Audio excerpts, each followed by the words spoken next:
Okie dokie.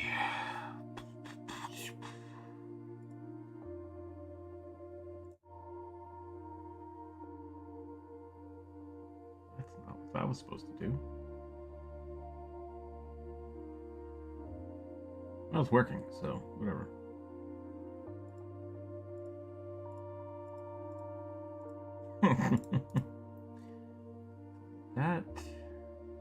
How's everybody doing today? Welcome back. It's Wednesday. It's the live stream. We're drawing some D&D characters. It's gonna be fun. I'm gonna start off today drawing a rugby. Just jump right into it. As people show up, we'll talk about stuff. But yeah, that's it. It's New Year. I think this is the first technical live stream. I was on Twitch yesterday for a little bit, but yeah, welcome back everybody. Happy New Year. Happy 2023. For those of you that don't know, I'm Rookzer0. I'm an illustrator, and I like drawing silly goblins. And that's what we're going to do today. We are going to draw people's goblins ideas. They don't have to be goblins, though. They can be anything. Any D&D character. Hope people are having a wonderful day, a wonderful week. People are getting their art in.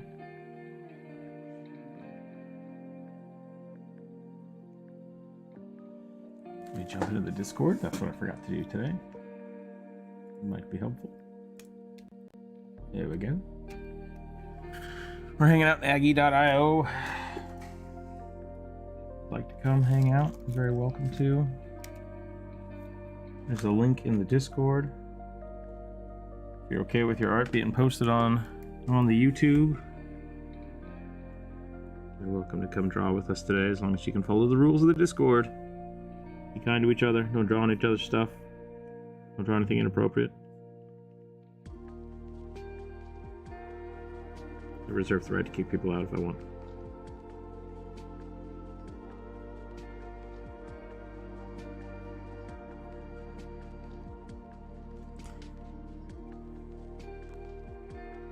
Yeah. So I'm going to warm up with the rugby, and then what we're going to do is we're going to start drawing some of the suggested characters that the community posted up over the week. We had a community post. There we go. Community post up. And we got quite a few really good suggestions. So we'll roll some dice. We'll see which ones the dice gods would like to see drawn, and we'll go from there.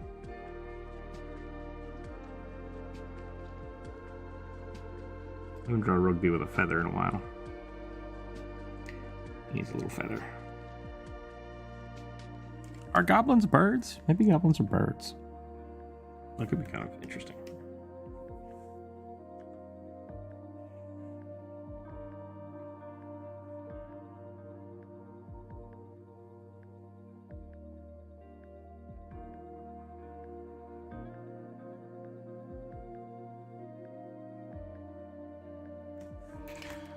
Welcome in, everybody. Welcome in, welcome in. I hope my audio is working. I should check. Should always check if my mic is working. It's been a weird day. But that's nothing different. It's always weird. This music might be a little too chill. It might put me to sleep. I'm not sure. We'll find out.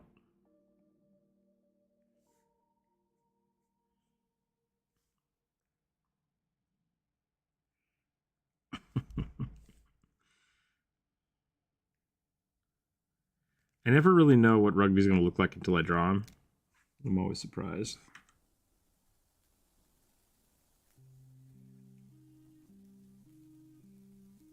It looks like he's falling over. I could probably change that. Right?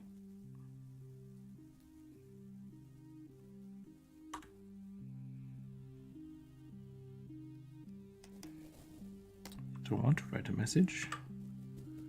I would prefer to draw more things.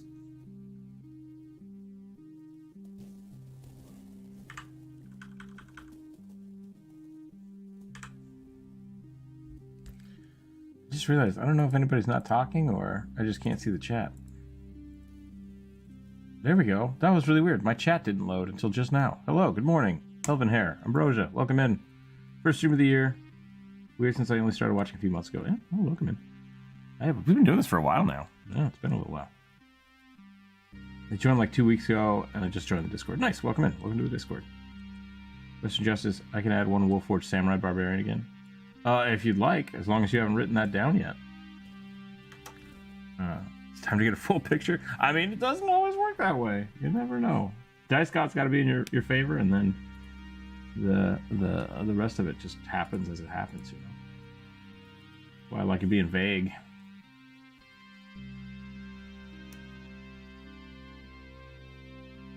Rugby falling off a cliff into a bunch of pillows would be pretty funny. That would be pretty funny, actually. Ah, you rolled a 13. You're just jumping into it. All right, I like it.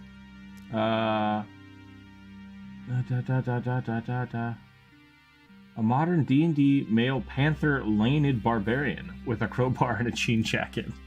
Sounds like the cover of a synthwave album. That'd be pretty awesome. Panther laned barbarian with a crowbar. Yeah. Does Rugby ever settle down with a family? Not yet. He's just hanging out. You know? He's just hanging out. I think I am going to start, though. I think Rugby dawdling about was enough for my warm-up. Oh, no.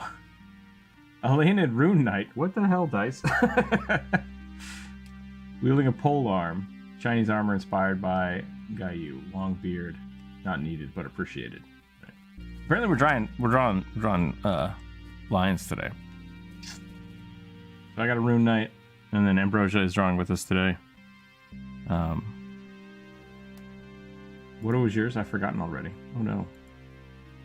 I do like pole arms, so that's gonna be good. Alright, Leonid Rune Knight with a pole arm. I like it. I like it. I'm drawing over on the left. Let's see. Man, I don't know what lions look like, you know? That's the hard part. You gotta get a good pose for a pole arm.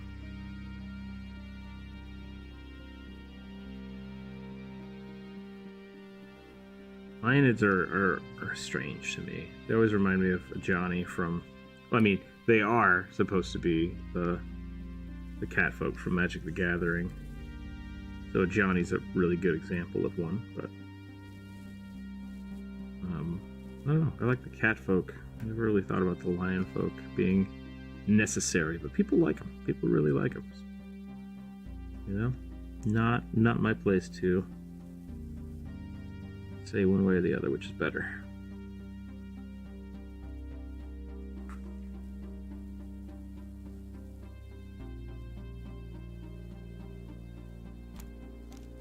Let's get some dum dum dum dum dum dum.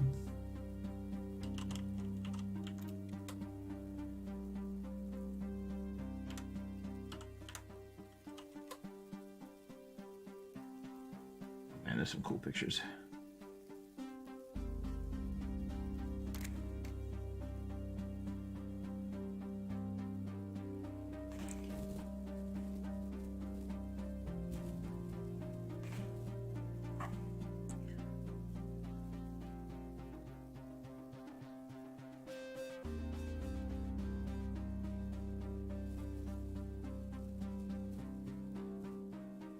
Rune Knight, eh?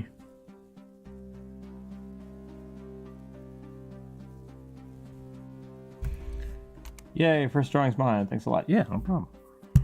Thank you for the suggestion.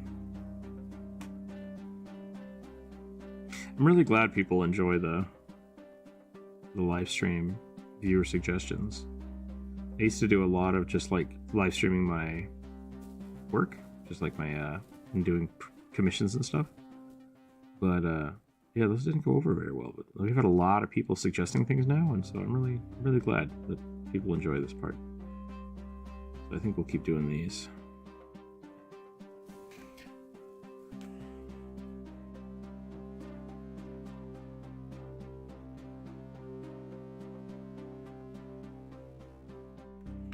I don't know what lines look like. There's no reason for me to yell today. Today's a chill day. I've decided. Today's gonna be super chill.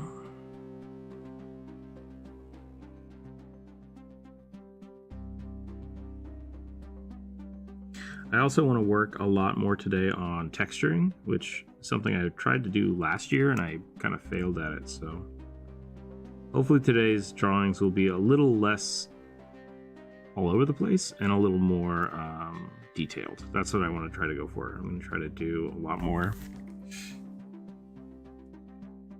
like little detail and texture than, you know, huge drawings, which I suppose I could probably make this bigger. And if that's what I'm going to do.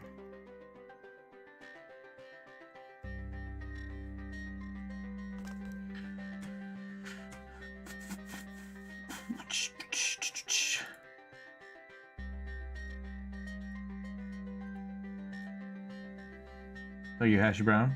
That's a lot of lines. That's a cat. That's not a lion. That's just a straight up cat. Oh, no, sorry. I just saw Ambrosia, yours, that was not talking about you, I was talking about Hash Brown's thing. You're very welcome to draw your panther like a cat, because panthers are cats. I just meant that Hash Brown posted a picture of a cat. That was not a critique. Please don't think I was critiquing your work. You have full creative freedom to draw whatever you like, regardless of the things I say.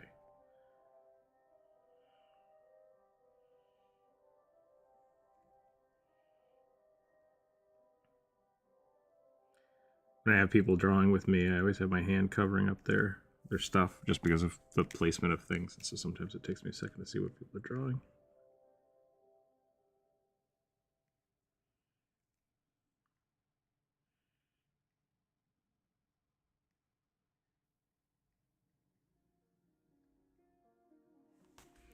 Is it the year of the cat? No, it's the year of the rabbit, right? Honestly, I'm not used to drawing tabaxis, but it's practice is fun. Yeah. Yeah, that tends to be a big part of my enjoyment of doing this, is that there's a lot of weird stuff that I wouldn't normally draw that people suggest. I think some of the viewers have taken it upon themselves to find like the weirdest shit to make me draw, which I'm not sure I fully appreciate, but I do enjoy the occasional diversion from the norm.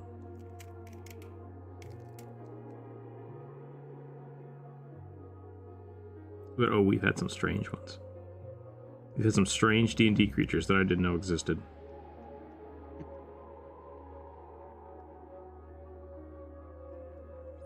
Is that a Corvus? Like those it's weird centaur thingies. Yeah. Demon snake horses.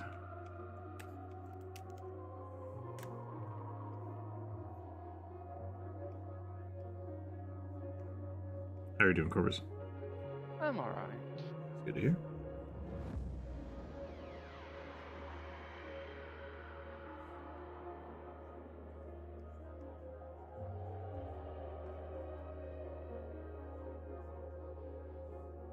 How are you? I'm good. It's tax season, so I always go into like a slight depression. I think I will recover.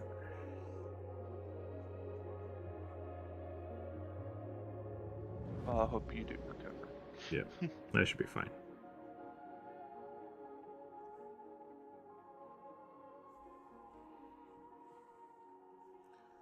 I want to make this. I can't remember. Chinese armor is slightly specific, but I'm trying to remember the actual name of the like paper pattern. Paper made brigantine armor. I can't remember what it's called.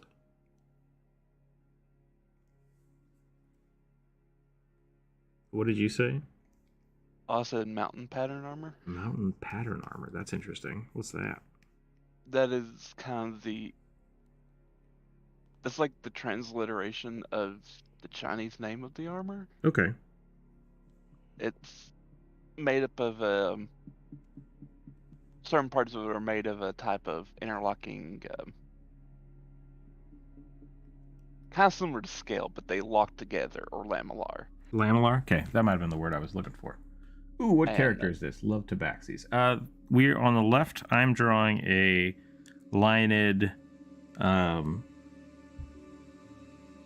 Eldritch Knight? Echo Knight. Oh no, I've forgotten.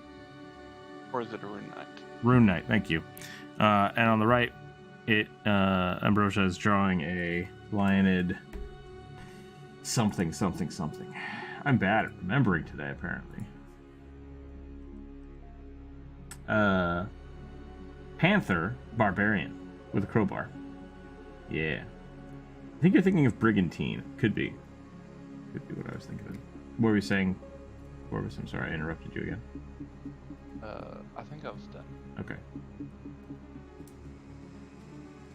Leonid Rune Knight. I need to look up Gao Yu. I don't know who that is.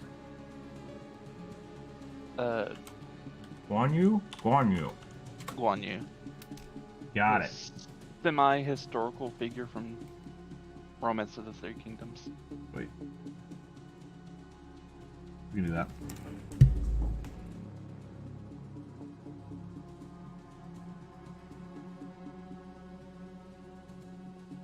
He doesn't quite have as big of armor, but that's fine.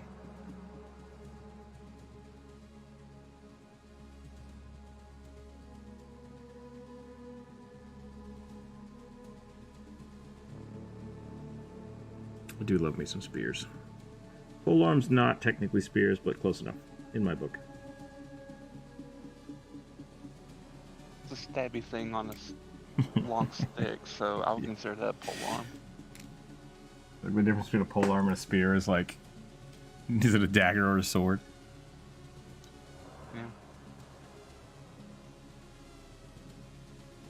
Yeah. Does it do the pokey pokey or the slashy slashy? Which I would argue spears can still do the slashy slashy, just less effective. Yep. It just depends on like how wide they made the spear. Yeah.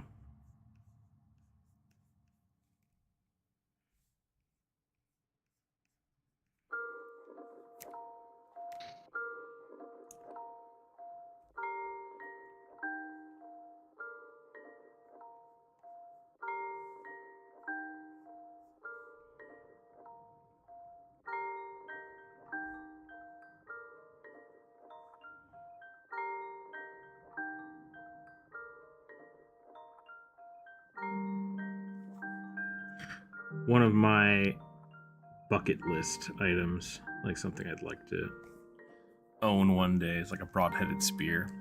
But I haven't ever bought one. Of course, because it's just like frivolous, right? Like I don't need one. And partially because like I want to buy a really good one. I want to buy like a hand-forged spearhead because that would be awesome. It'd just be cool to have. But it would just be like a piece of art. Eventually, I would buy. But that's something I would enjoy having. Tip of a pole axe makes the difference. All pole arms are spears, but not all spears are pole arms. That's fair. I like that. Lead metal, hello, welcome in. Guan Yu is considered the god of war in their culture. There's a massive statue of him in China. Nice.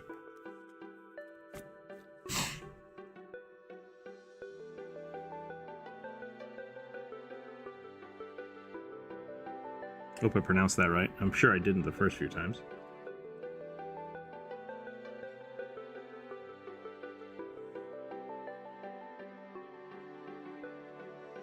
I think that he'll be in the new Team Ninja game coming out. Nice. Like in a couple months. Like 2 months. Are they doing a new, is it a new franchise or are they doing another, It is like just a new franchise. Nice. Based in the Three Kingdoms period. Okay.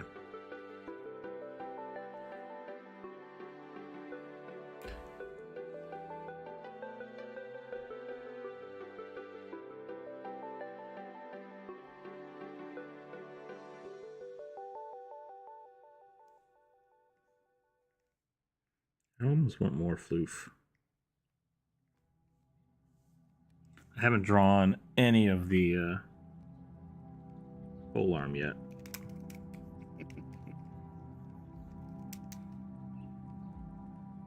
I used to have a no weapons rule, but I think I kind of threw that out.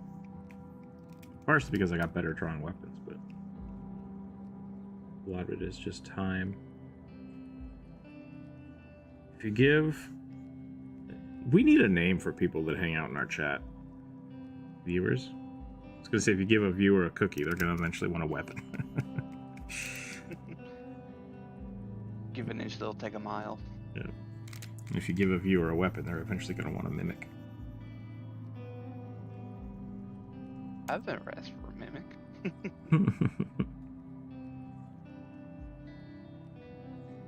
Because I think they're gimmicks. Yep.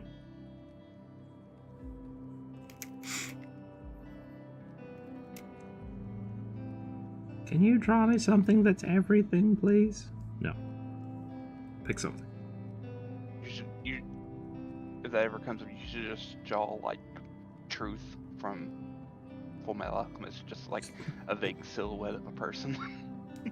Just black silhouette and eyeballs, just tons and tons of eyeballs. Or am I thinking of someone else? Who's that from? I think that's Father. Yeah.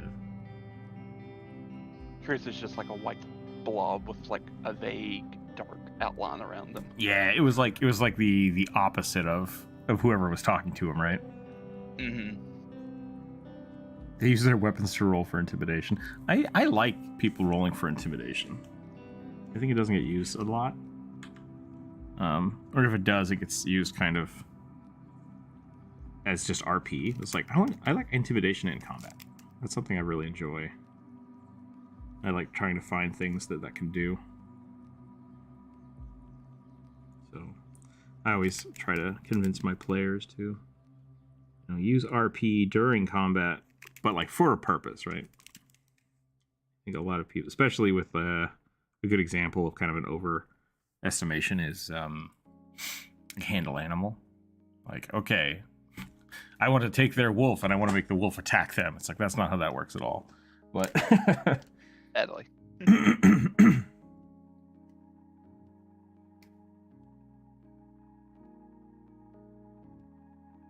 But I still like the idea of like using handle animal to, prevent an animal from attacking somebody, or maybe using it as a means of taunting or distracting, right? Like all those things I think are great. I love that idea. Not a suggestion. Sure. I had an idea for a Tabaxi archer who is actually a Damphir, and I would try to get +3 bow. I assume that creates arrows. The create arrows, bracers of archery and archery fighting style. Sadly, intimidation in combat states only in melee. Interesting. How would a Tabaxi actually be able to be a Damphir? Aren't those vampire spawns not cat people? I think there's a way to do that. Yeah, if you look at the Damphir in the book are specifically a race of humans that are vampire spawn, but there are also templates to become Damphir. So you could have a cat folk that gets bitten by vampires. I think that's fine, or something to that effect. Like Chris Pratt in Jurassic Park. Animal handling. Yep. Right? Like, hold on. I think a good... Yeah. Good. Poured over Demoralized from Second Edition, because I don't think it does anything outrageously crazy. Yeah. It could easily be incorporated into D&D. Yeah, I really think having a role for... Essentially what you're doing is you're spending your action to achieve something, and I think that's really good. Wanting like a free intimidate roll, that I'll do that sometimes, like equivalent of inspiration. Like if somebody does something really brutal in combat or something specific, like smashing an item that the people were trying to protect or something to that effect, I'll be like, roll an intimidation, because I think that was worthwhile. I think that will cause something to happen. But if you want to spend your turn kind of like the aid another action, but doing something specific, like I'm going to insult them, I want them to focus on me, or I want to distract them, or just enrage them, I think that's totally fine. Like using your action to cause, even if it's just like, I want to stun them for a round, I want to shock them so that they just can't act. It's like, it's going to be hard, but I try it. Like, do your best, right? And that's what the rolls. I think the roll challenge rating system is pretty good for that. Because I was reading the little rules about demoralize was like if they can't understand you, Yeah. they literally just give you disadvantage because Exactly. it's -4. I was like, that's essentially disadvantage. Yep. Khajiit has wares if you have blood. I thought that was going to be Khajiits are were creatures, but also good. I also like Khajiit has wares if you have blood. I'll give you this magical amulet for a bite. You mean a price? No.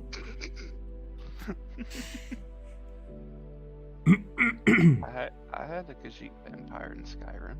Nice. Khajiit has blood.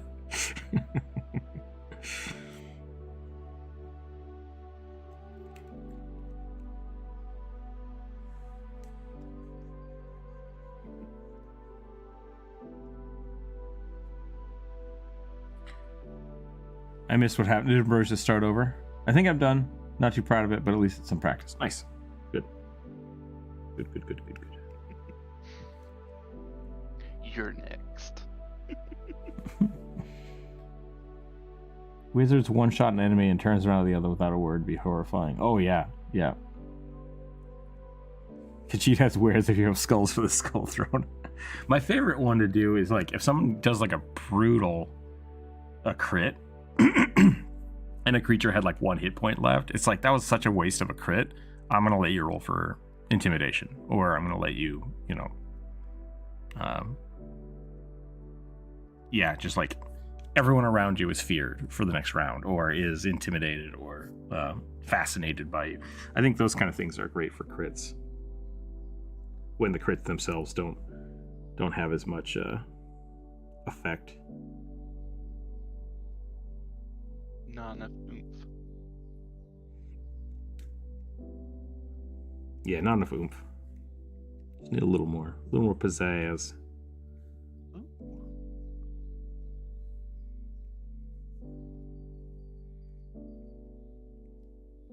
You know what? I think I've drawn Mr. Who's the Oh man, my brain can't put words together today. I'm sorry, everyone. The band Twerp. Who's the band? The twerp that is a lion. I've forgotten his name.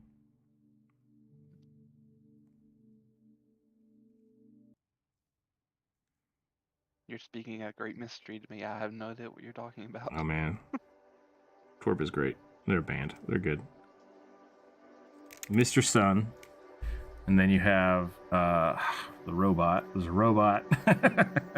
I'm bad at names. Elven Hair, thank you. I appreciate that.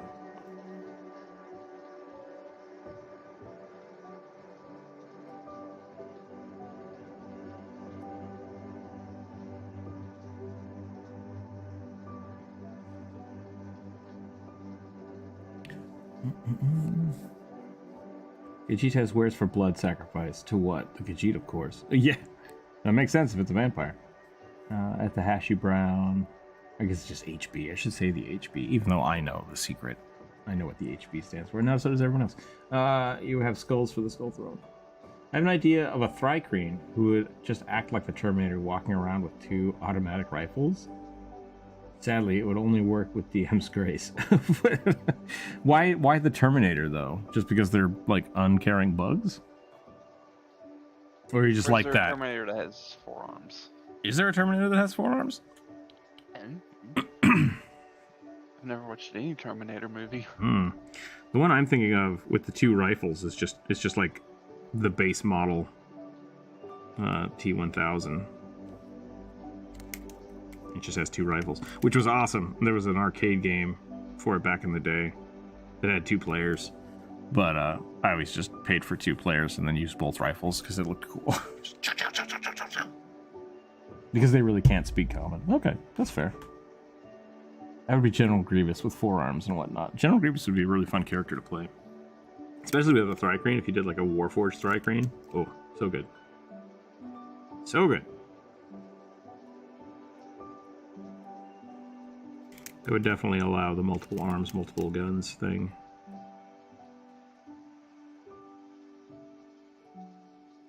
I don't know how you would aim that, per se. One of them would definitely be a disadvantage, but still, you got arms. You got a means. Kind of the same just thing fire with wildly into the yeah, space. essentially. What's the other one? Like the elephants. Luxodon. The Luxodon, yeah. Like you can't use things with your trunk. It's like I bet they could. Like sure take a negative for it, but 100% would allow that. I think I would allow use of some things like a buckler or like a smaller shield. Oh yeah, absolutely.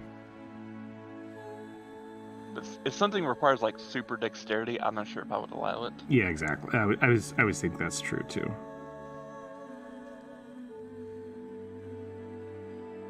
Like a battle rifle.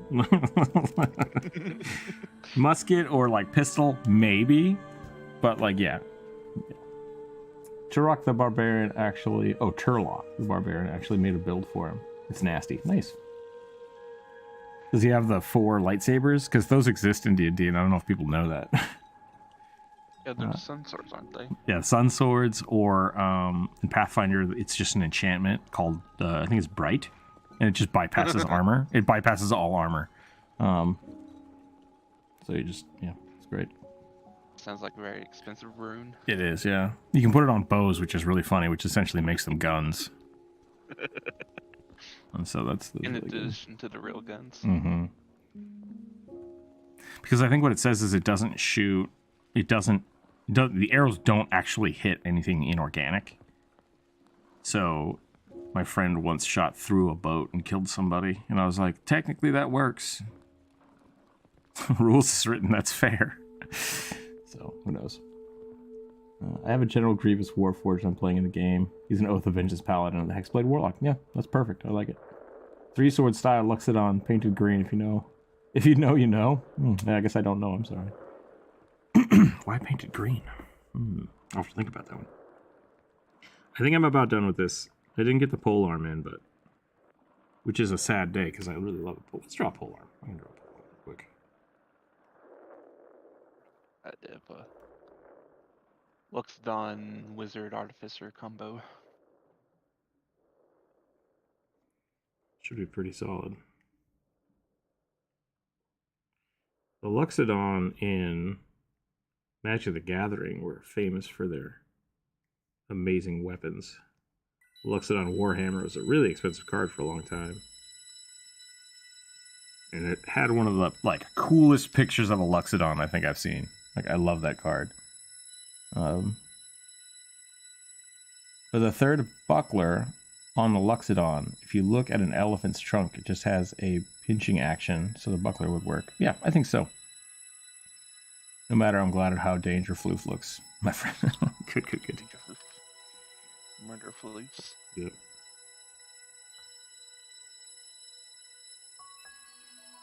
I'm not looking. I typed in MTG Lux then. Luxodon Warhammer? I'm like, yes, you know what I'm looking for.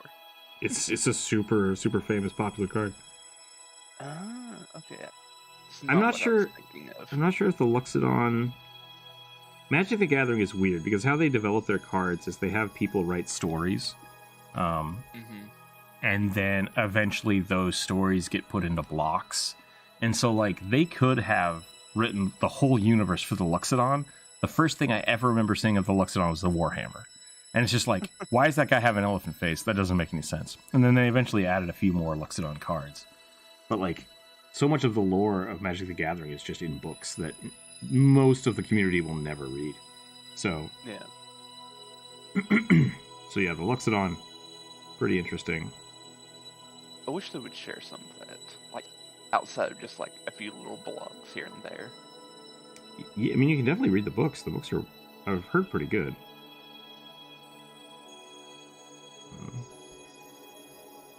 Yeah, like the War of the Spark had this huge world-ending calamity, and it's just like nobody knew what the hell was going on because nobody read the books.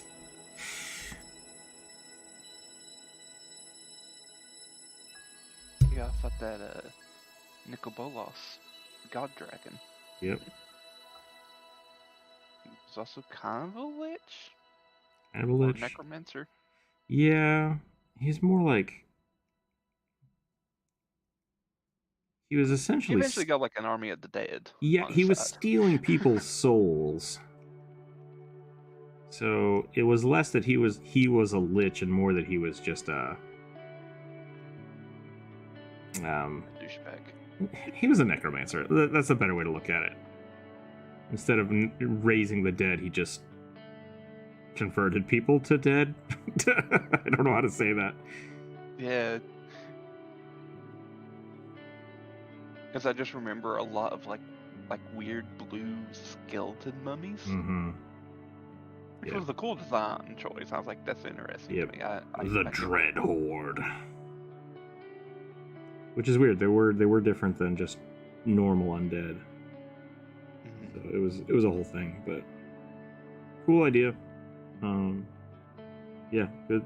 They apparently had a good storyline for it, and I just didn't read any of it. A few of my friends did, and so they gave me like the cliff notes, and I was like, oh, that's awesome. I would not have gotten that just by playing the game. So, I think that is where we're gonna call this. It's landed. A Johnny Spear Stabber. No matter, I'm glad for I love the idea of the lion folk obsessed with taking malicious care of their manes. That would be pretty funny. Like messing up their hair at the end of the world, spending all the free time and money on the fabulous floof. That's pretty good. I like that idea. Half there to being a lich, just needed the undead vibe. Yeah. Yeah. Because he was, like, if I remember right, the whole thing about, it was the War of the Spark. And so the spark was supposedly this magic ability to let people planes travel, and he was trying to like control all of them. And it was like, I'm lost. I'm lost and I no longer care. I just want to play Magic the Gathering. So there was a lot to it. Pretty sure a few planeswalkers actually died during it. Oh yeah. Yeah. A lot. It was a whole multiverse thing. I hate the Planeswalkers. Alright, moving on. Fundamentally changed the way the game is played. 13. Bladesinger Bugbear. That soul was transferred from a high elf. Gaudy woman. I don't know where the comma should have been in that sentence. Bladesinger Bugbear. That soul was transferred from a high elf gaudy woman when the cleric rolled a 1. Okay. Okay, so it's a snooty Bladesinger elf? Like, a bugbear with the air of a fancy elf woman. Yeah. Okay, I can do that. So well put together. Bugbear. I once wanted to use a Leonid Rune Knight that had a blindfold and a blind fighting style that had incredible perception. That would have been awesome. That would have been fun. Probably great work for a barbarian to calm himself down after a battle, just sitting and getting the gore out of his beard. He's got a little comb. I need to take a break. Alright. I must purify myself from the gunk. This is probably my favorite Luxodon. See what you got.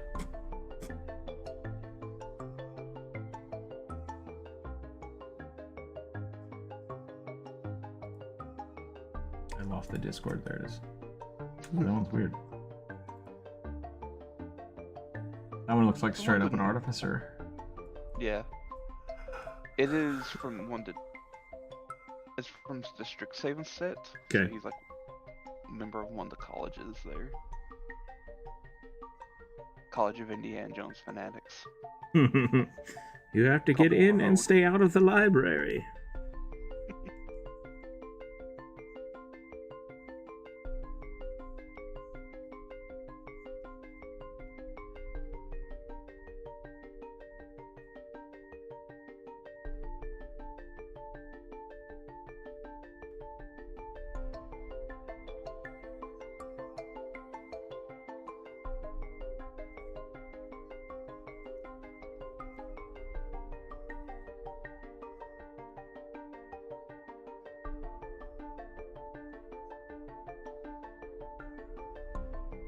Ninja Luxodons. What's that? Ninja Luxodon. Yo, are there actually ninja Luxodon? Because there's a lot of ninjas in Magic the Gathering these days. I don't think so, but it'll be great. I've played a lot of people with broken ninjutsu decks. Imagine a lot of rats were in it. Mm-hmm. Yep. Rats and Aarakocra.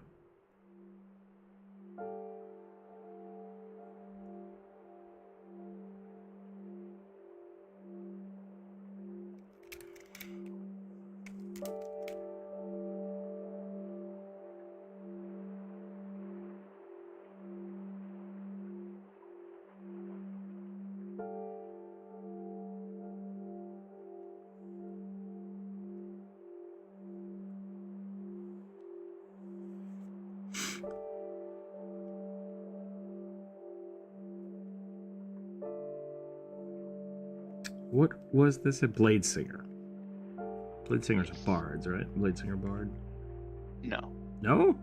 they're wizards. Wizards. What's Yeah. the bard That's then? College of Swords. College of Swords. Colleges, right. Which that sounds more of a wizard thing to me than a Blade Yeah. Singer. The blade singing is like the school of blade singing. Okay. And is that magical swords or weapon enchantments? Or both? They don't really weapon. They're gishes, so like they're wizards who decide like, I'm gonna take this sword and I'm gonna hit someone with it in melee. Maybe I need to make a Blade Singer. I feel like that is something I should do. Because they enter like their blade song trance thing, which boosts their AC. Once again, sounds like a bard. Yeah. Like you add your intelligence mod to your, along with your dexterity. Interesting.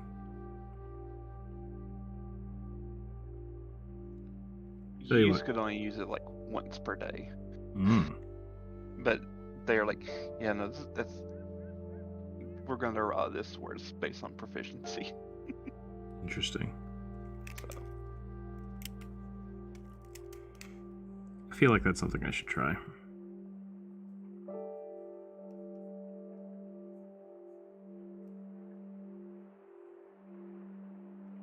it used to be like an elf only subclass. Like even in Ah. the past, you could only be an elf and become to become a blade singer.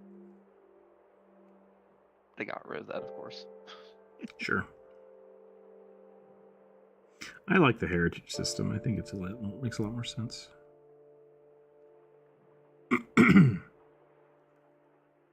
But I was raised by elves. No. You know Elven. Congratulations. Yeah, right. And you can use one of their weapons.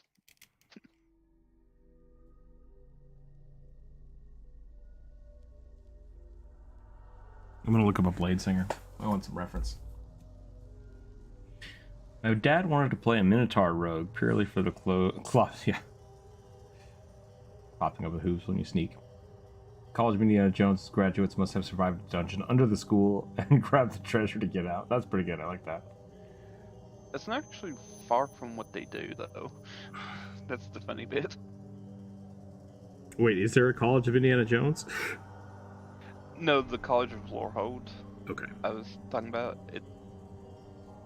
There's like ruins right underneath their school, so like they always are like going down and exploring it. Here's a pair of blade singers. Nice. Okay, so I'm not far off. I'm not far off from what I want. So like they don't get any armor, but they get essentially like magic armor. Plus.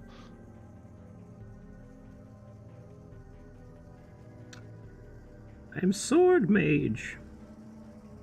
They're dex based, huh? So like finesse fighters. Mm-hmm. I want to be a blade singer with a claymore. I can make that work. With finesse. That could be fun. I think the only stipulation is it has to be a one-handed sword. Have to be able to read your book. Yep.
I was gonna do a bun, but I think I might do like a big old ponytail. Braid would be kind of fun. Let's do a braid. I'm getting better at braids. Starting to figure them out.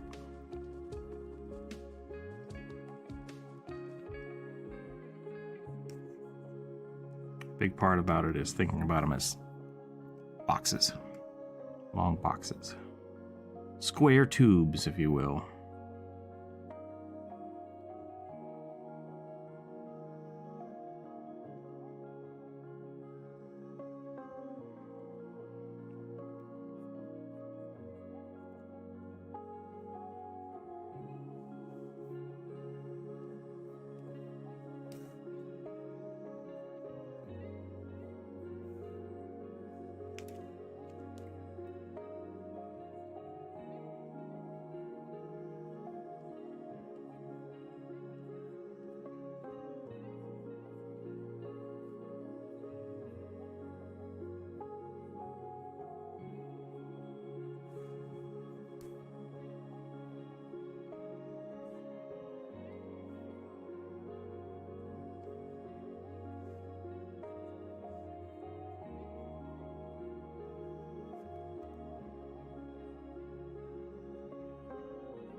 I say that and then I just totally screwed up that whole braid.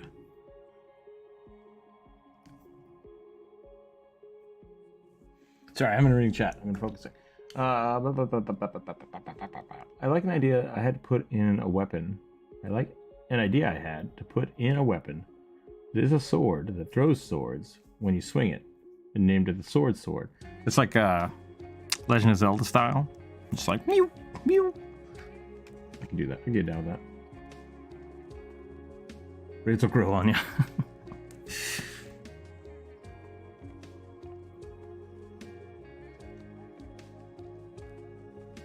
That was always my favorite thing as a kid. That's a weird sentence to say. Something I really enjoyed as a kid was the original Legend of Zelda game. And when you got full health, you're just like shooting laser beam swords. Like, yes! It's the coolest thing! It's pretty great.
I think Borderlands had a gun that shot other guns, so that's something.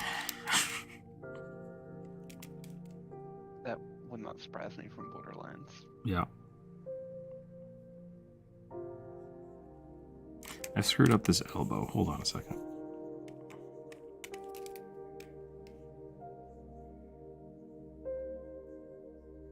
Boogers just have massive arms. It's hard to get the perspective right sometimes. It's just a bad pose. It's just a bad pose. I like the idea of the sword coming across the front, but not quite working the way I want.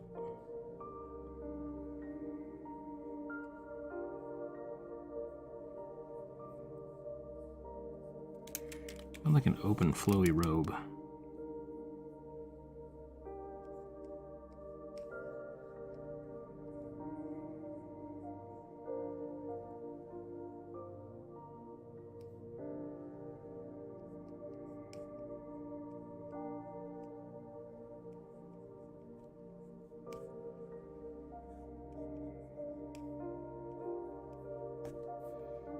No, I feel like the arm should be up though.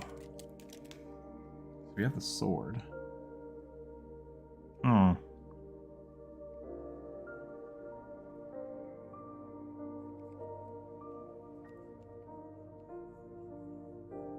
Bicep, tricep, elbow bone, arm.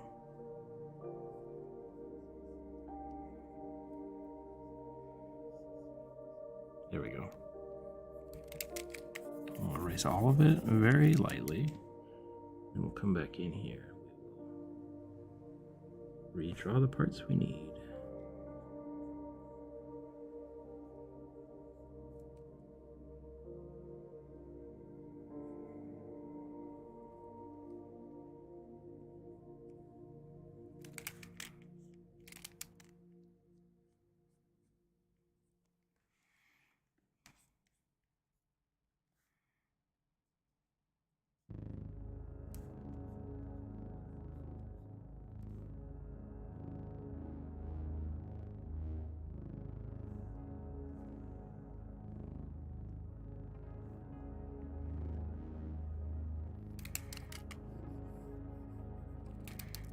Talking about lightsaber swords, I kind of want to just make this like the blade is just energy going out. That'll work.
Oni, hello, hello. How are you today? A man or a woman with a black soulless eye is horrifying but cool. I like it.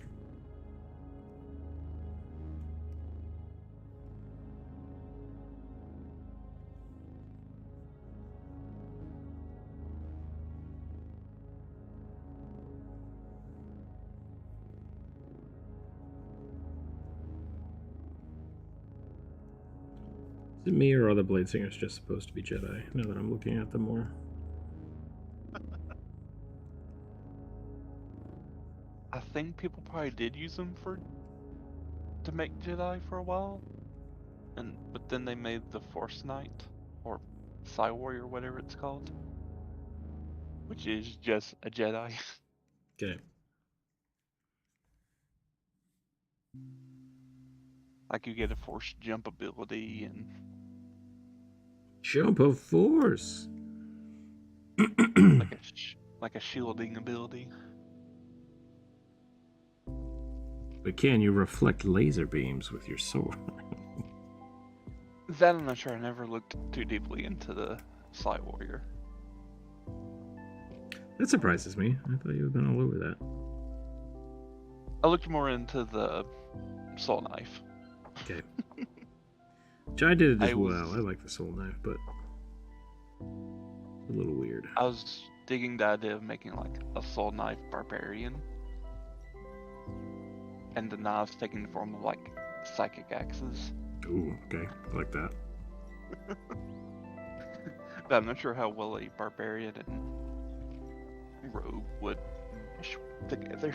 It does. It works pretty well. I've done that in the past. Partially because of the way, like, you don't have to stealth to get your sneak attack damage, so you're really just go into a rage and you just start smashing stuff with small weapons, which is fun.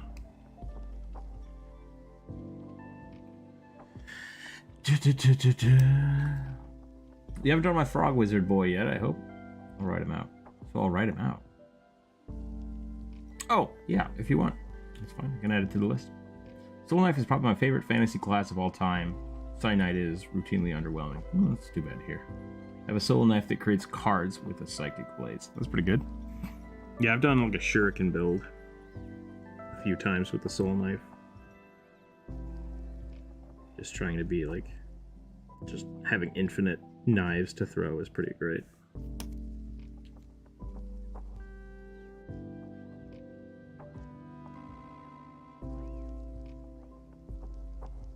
Did a one shot where my character was a tailor. And he was a soul knife and he threw pins, like sewing pins. That was fun. His name was Dritz, but I spelled it like the sewing needle company. And nobody got it. They thought I was just being an edgelord. I was like, oh. Oh well.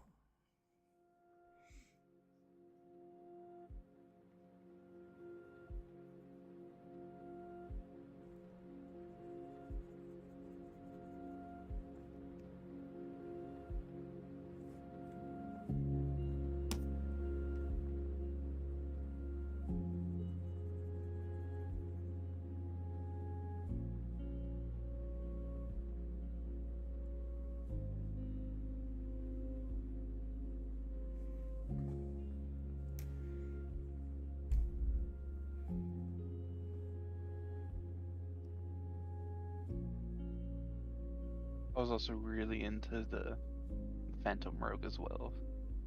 Necro Rogues. Necro rogues, huh? Yeah, so whenever they sneak attack, they can immediately use their reaction to deal like necrotic damage to a different person. Oh, that's weird. Speaking of like blood magic where you use other people's blood, that sounds pretty pretty on point. There's a conversation we had a few weeks ago. Yeah.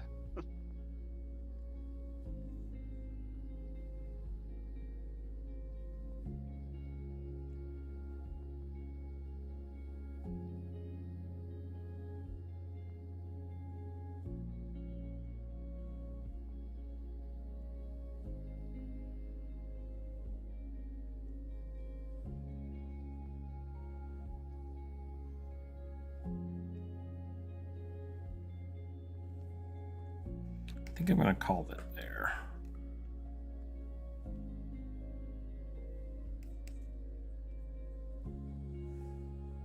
The bugbear.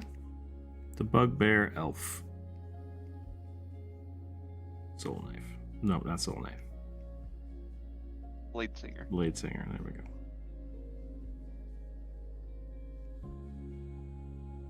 Definitely does. By itself, it feels like it should be a bard subclass, but it's like it's a wizard subclass. Yeah. It's like change its name. There's a handful of like bards in my mind are always like they need to be a little wizardy anyways, so it's not too bad of a stretch, but Yeah. I feel like the bard is just I mean, a very both went to school. Yeah. I do think that the bard could easily be a a wizard subclass. But also, I don't think that bards are required to have like the amount of arcane knowledge that wizards have. So, yeah, I like the idea that they're very closely related. Just kind of the difference between a physics major and a music major. It's like we both learned things and are experts in our field.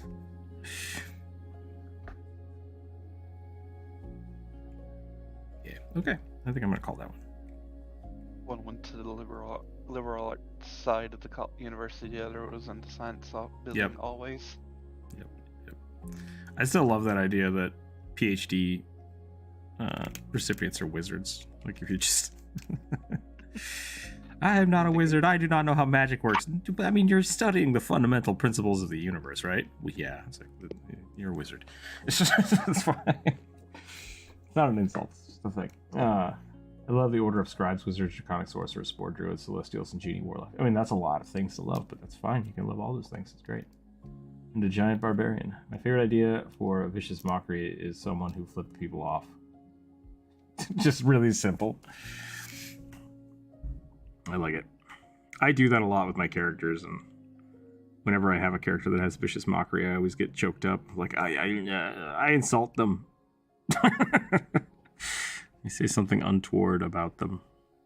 Like, I never really know what to say. I'm not good at insults anymore. Especially when you're trying to kill somebody. It's just like, you suck. Yeah. You're bad at fighting. I don't know. Mom said you were ugly. Yeah.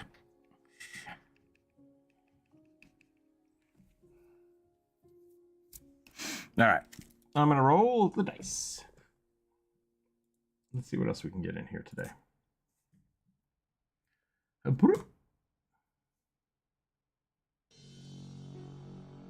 Monkey Goblin who throws banana-shaped magic missiles. Alright, you can do that.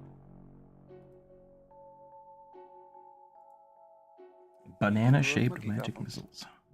Monkey Goblins are pretty great.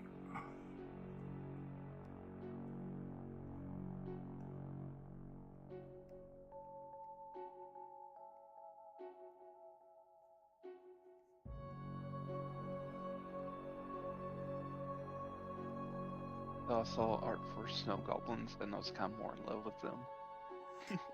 Yeah, the little like fuzzy Yeti things. They're pretty great.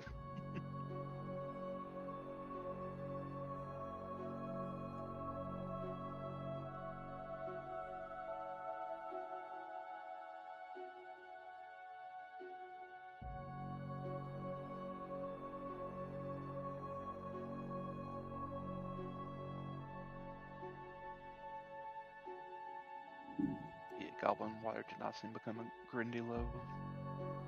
Grindylow?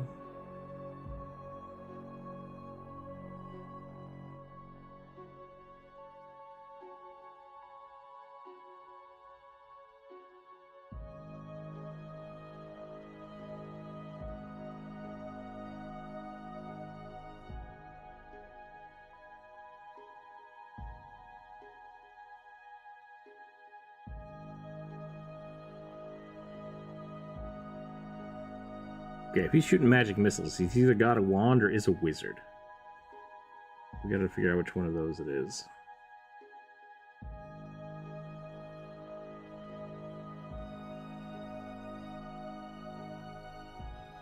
I like the idea of it being like an artificer, so it has like a wand.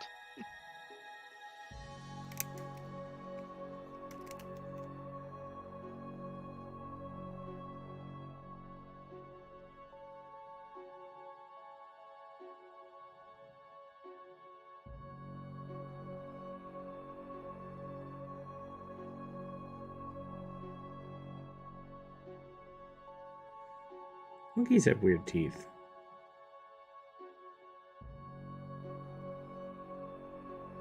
I really spent time looking at monkey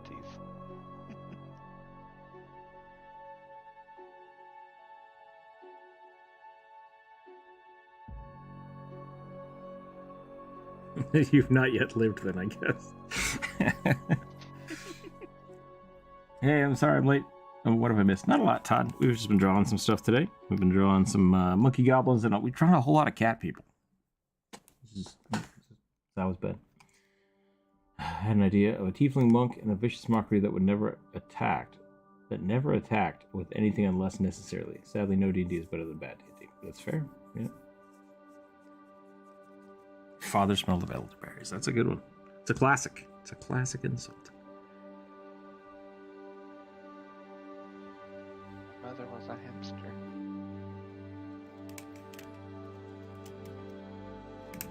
I don't want him to be so mad.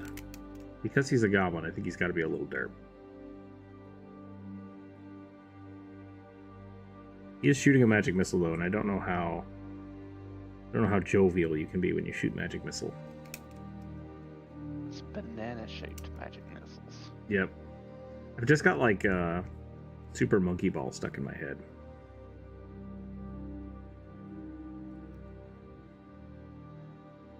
Super monkey ball monkey stuck in my head. Monkey bone.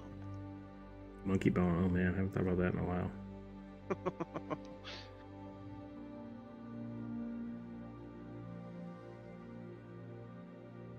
This is a character you would have made, Rick.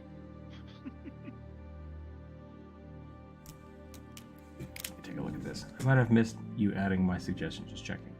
Oh, I did miss that. Elf wizard clothing, trinkets, baubles.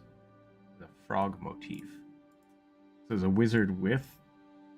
Elf wizard with frog stuff. Okay. Can put it on the list.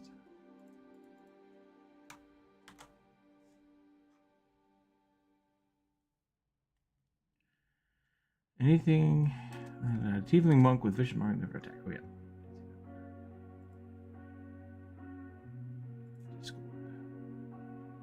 Is that a goblin monkey with that with a lance and a greatsword? Yep. I like it.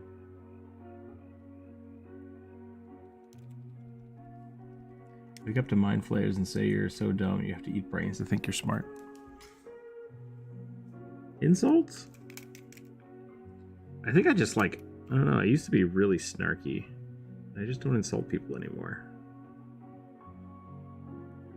Just doesn't come naturally to me as it used to when I was young and sarcastic.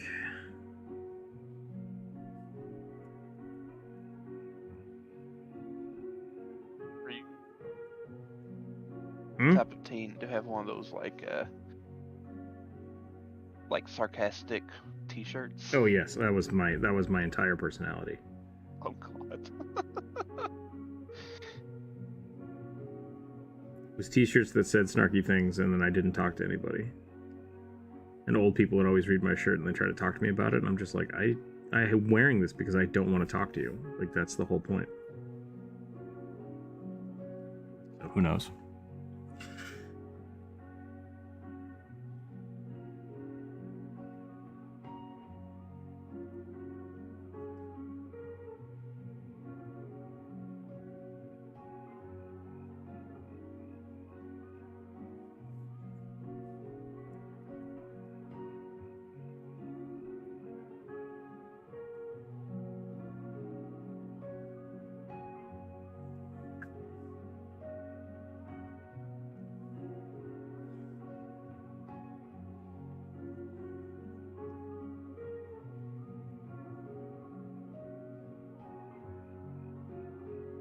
I may have just drawn a monkey.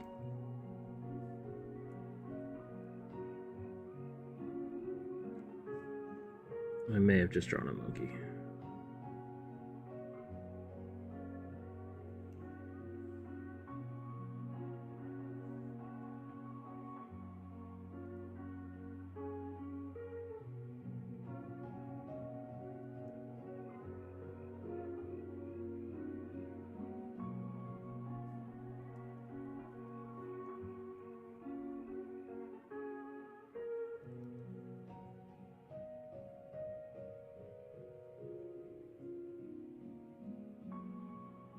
Magic Missile is still a very strange spell to me. Which version of it? The unerring version, I think, is the thing. Like, How it never misses? it never misses, but it can be blocked by things. And like if there's a window in between you and the character, it'll hit the window. But how is it unerring? Like, in my mind, unerring means that like it's just an effect that happens. It's not a projectile. But then you wouldn't be able to block it with shield. Yeah. So, I don't know. Though I think you can only block it with like magic shields. Yeah. Like the shield spell, essentially. But like, Yeah. it doesn't go to armor class. It doesn't have to. It just has to impact. Just if you exist, it hit you. And so it's like, how does that work? Force. You are bombarded by force. Gravity bullets. Gravity bullets.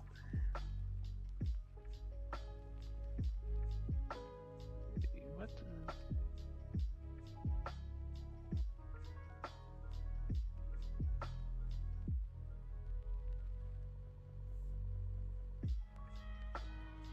All right, we got to give this little monkey a very like dapper coat or something to make him look like a wizard.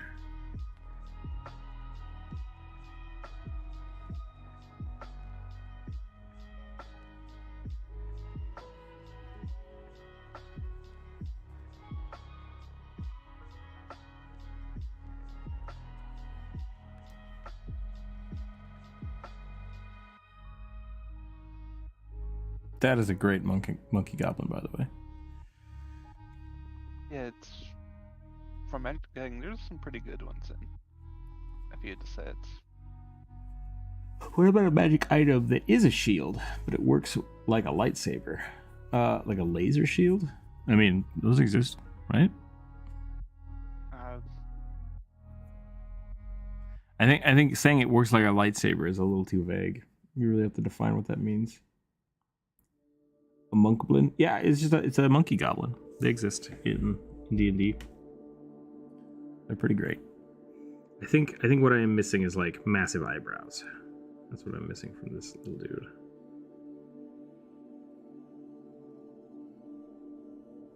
Yeah, because apes don't have eyebrows. Wait, chimps don't have eyebrows? Hang on, I may be saying something factually wrong. They have brows, but they might not have hairy brows. Yeah.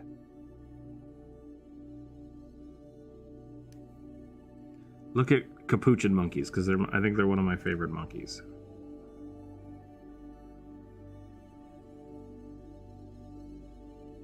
Yeah, so it looks like they just have like hair on the brow, but not like how we have.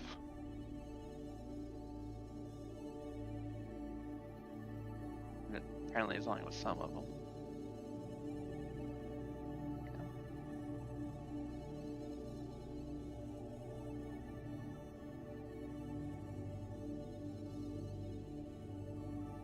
And then just floof.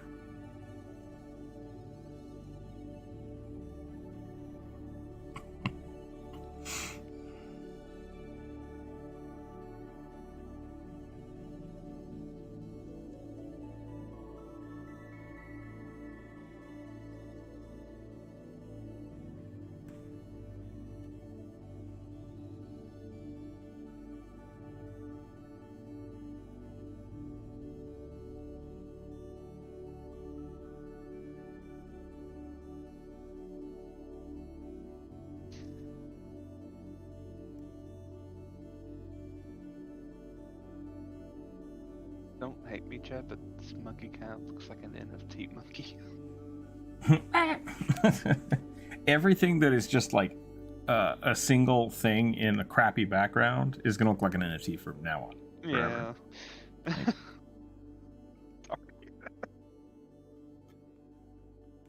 Take that, make the background red, add a mustache, it's an NFT.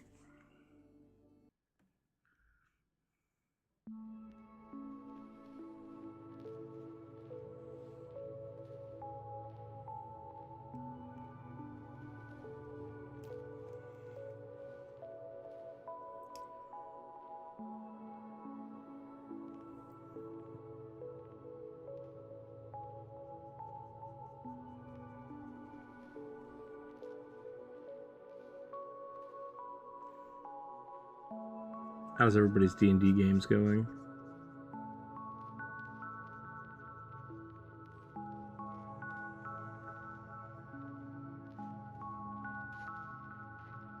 Well, none of us died the last time, so that was a good thing. Yeah, that's good. I really liked that cave troll. Cave Troll was good. I saw a, maybe it was in the Discord, I'm not sure. I saw a meme of the, who is it? Is it Keenan? Might be. Keenan Peele? Non-existing, having trouble finding a game. That's always rough. Anyways, the sweating meme, and it had level 1 party trying not to get TPK'd, and then it had DM trying not to TPK their level 1 party. It was the same meme stacked on top of each other, and I thought that was really funny. Yeah. I just can't get over the fact that I got its hand to make a hand cannon and didn't realize the joke was there. yeah, that was a little strange. I didn't get it either. I missed it. It's like, oh, hand cannon. Yeah. Oh. I would have gone for like the skull. It just. Well, I thought the hand would be the easiest thing to get. Mm-hmm. So. I just like the idea of a gun that is a skull. But then it would have been a head cannon, and that's not good either. So. Bananas. Like, only needed like piece of it Yeah. to make it function. But I was going for the whole Monster Hunter aesthetic.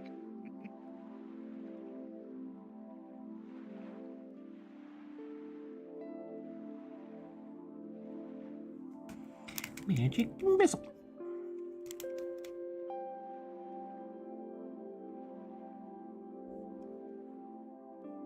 We followed an orc chief and we were massively overleveled for it.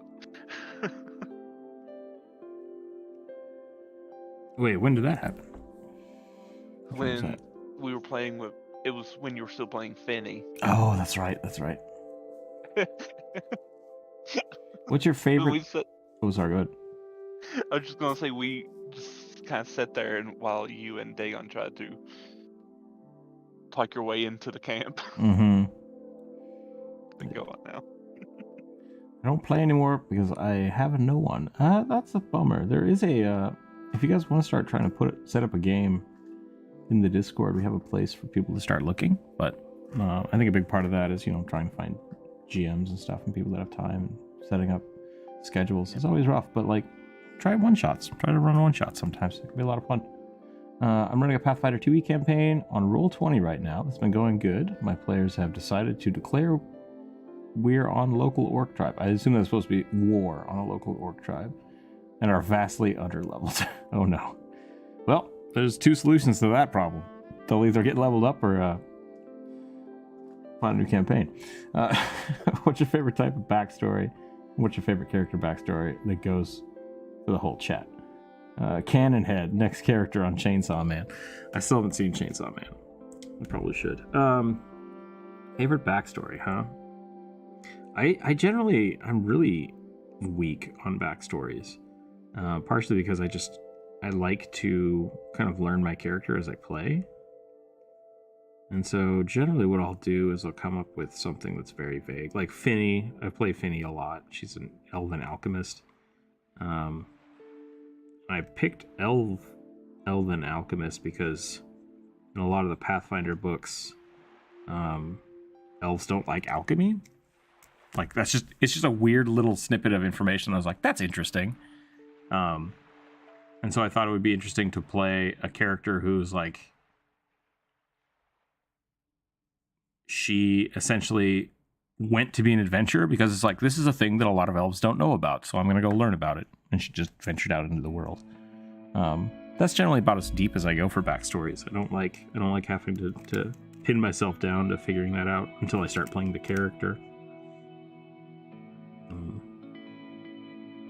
Partially because anytime I've done like really deep backstory for a character, it either doesn't fit with the campaign because I didn't talk to the DM a lot about it, or it kind of gets in my way sometimes. So I tend to have a very vague start and then build things over time. But that's me. And I'm okay with backstories if people have them.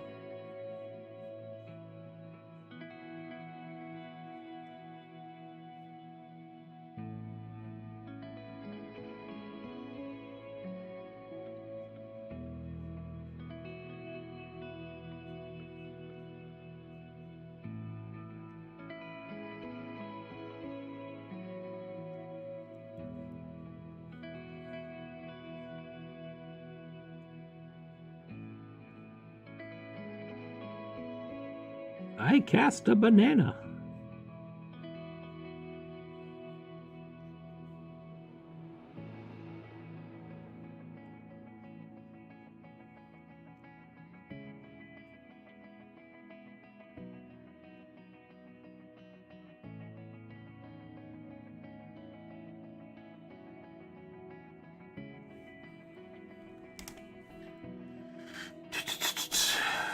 What do you think of the new design in Pokemon Scarlet and Violet? Any monsters you particularly love or hate? I have not looked at it yet. I was thinking about getting it for Christmas, and then I didn't, and now I've completely forgotten about it. I was thinking that it would be interesting to maybe this year, instead of drawing rugbies every day when we start, just draw like a Pokemon. That could be fun. But there's so many. I mean, we've only done, I think we're on episode like 290.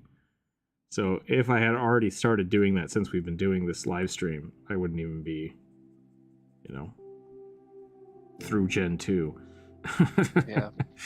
So who knows? Maybe we'll do a Pokemon day. That could be a fun draw. Or we just draw Pokemon. There's a few I really like in this generation, and there's a few I'm just like, pass on.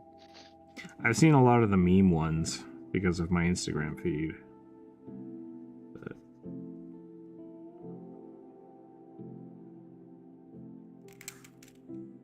Like, I really like the Mega Man Pokemon they have. yeah, I've seen that one. They're pretty great.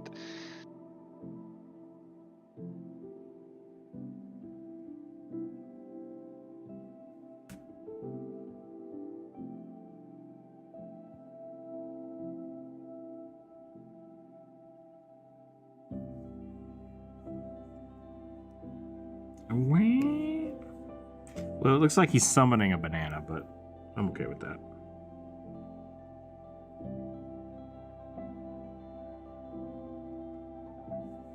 The great banana.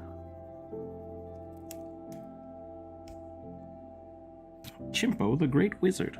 I kind of want to give him a wizard hat.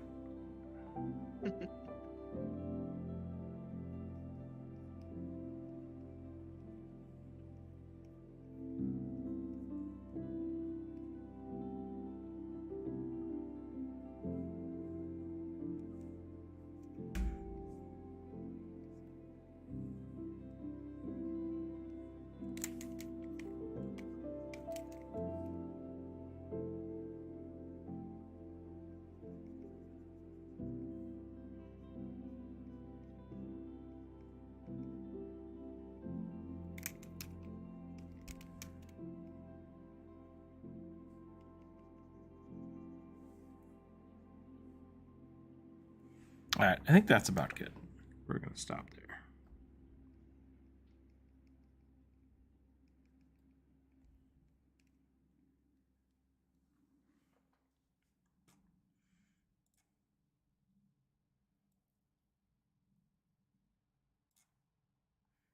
Chimpo de Munko.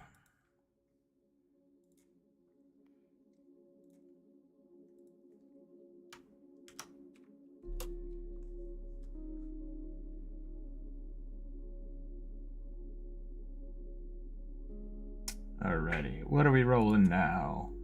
Oh, I got a phone call. Hold on a second. It looks like it's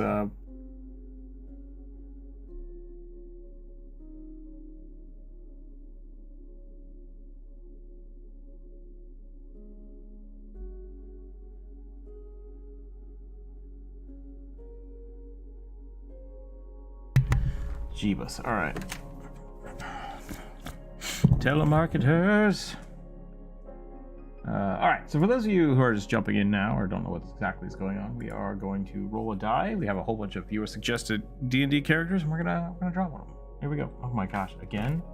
No! Stop it.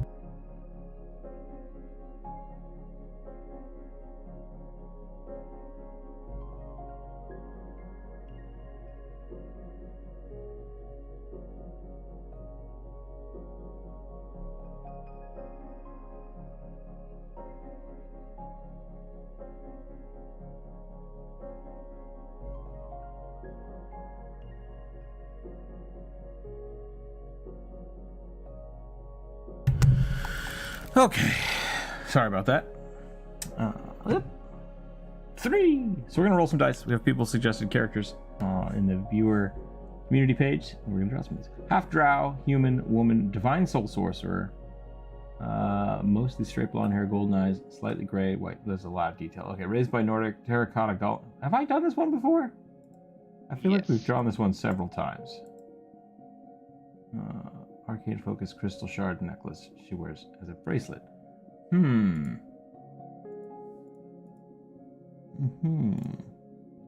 I think you've done, and so is druid. Yeah. Which, we can draw more drow. I'm fine with that. Divine soul sorcerer. Druid. Or druid. Drow.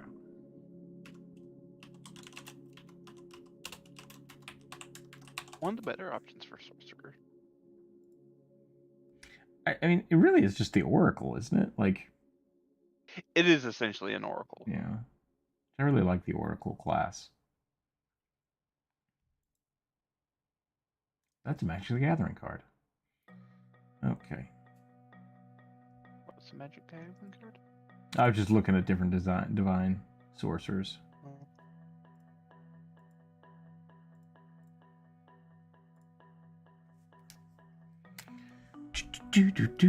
I'm getting some Abu from Aladdin vibes. That's who I was thinking of. I couldn't think of the name. Sable eyes like 2 steps off from a rugby. Yeah, the sable eyes are weird. If they're what I'm thinking about. Are they like that's the weird gem goblin thing, right? Yep. Yeah. Based off the Kentucky Goblin. Yep. Which may be aliens. Which are not goblins, yeah. are aliens.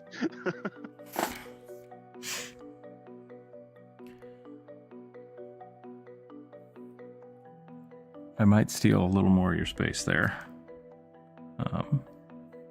Ambrosia. I'm probably gonna try to draw like right here.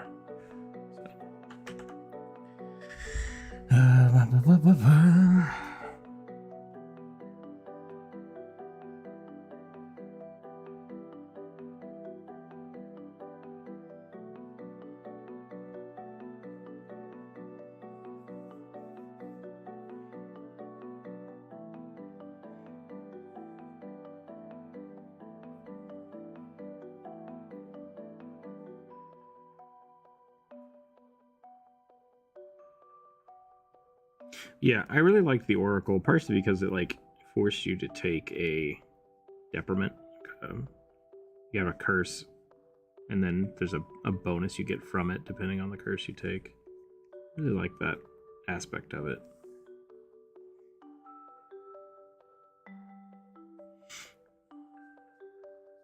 Yeah.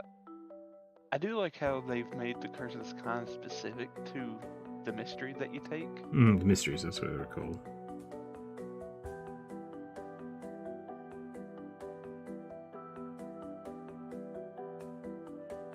Yeah, that was always one of my... time mystery, which is pretty interesting. I actually took that one for my champion. Time? Mm-hmm. Oh. So you're a multi-class? No, the part of the champion feat I took allowed me to take one. Oh, okay. It was the closest thing I could get to like a faded character, where time kind of like shifts back and forth for him. But I didn't get to play with it. I haven't gotten to play with it very much. I did it once, I think. I'm like, okay, I'm gonna re-roll this, and Druid at any point during the day, you can make me fail. I get to fail a thing. Why are clothes so hard to improvise? Help. Yeah, Oni, it's tough. I would say just get reference. Like, clothes is multifaceted. Like, there's many different elements of it. And yeah. What this about curses and mysteries? Yeah, so in Pathfinder, the Oracle, You select a mystery, so you take something like undead, and essentially your character has this small curse of slowly dying, like your skin is decaying or something, and over time it gets worse, but you get boons from it. Like you start gaining resistance to negative energy, and you can, I think one of them that was, I think Jump Rope's Oracle, like slowly became blinder, but then you gained blind sense eventually because of it. And there's a couple different things like that. Like so there's a whole bunch of interesting little depriments that also give your character boons, and that's kind of the way the Oracle worked. They're essentially like a divine soul sorcerer, but with slightly different flavor. Yep.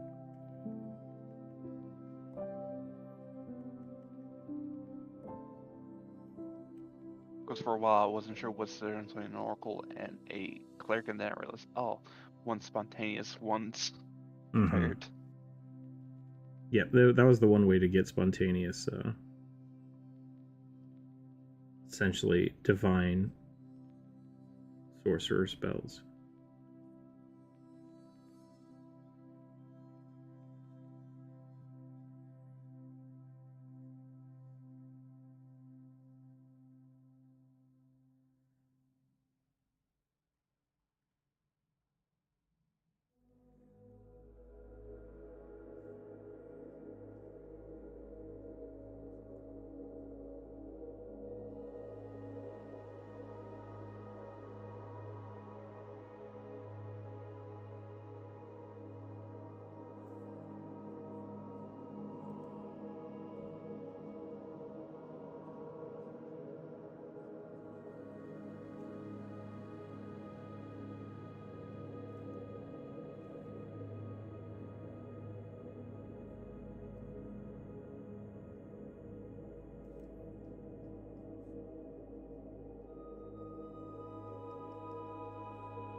Oh, I have much more. Hold on. I cast Banana Missile. That's Monkey Paws. Yep.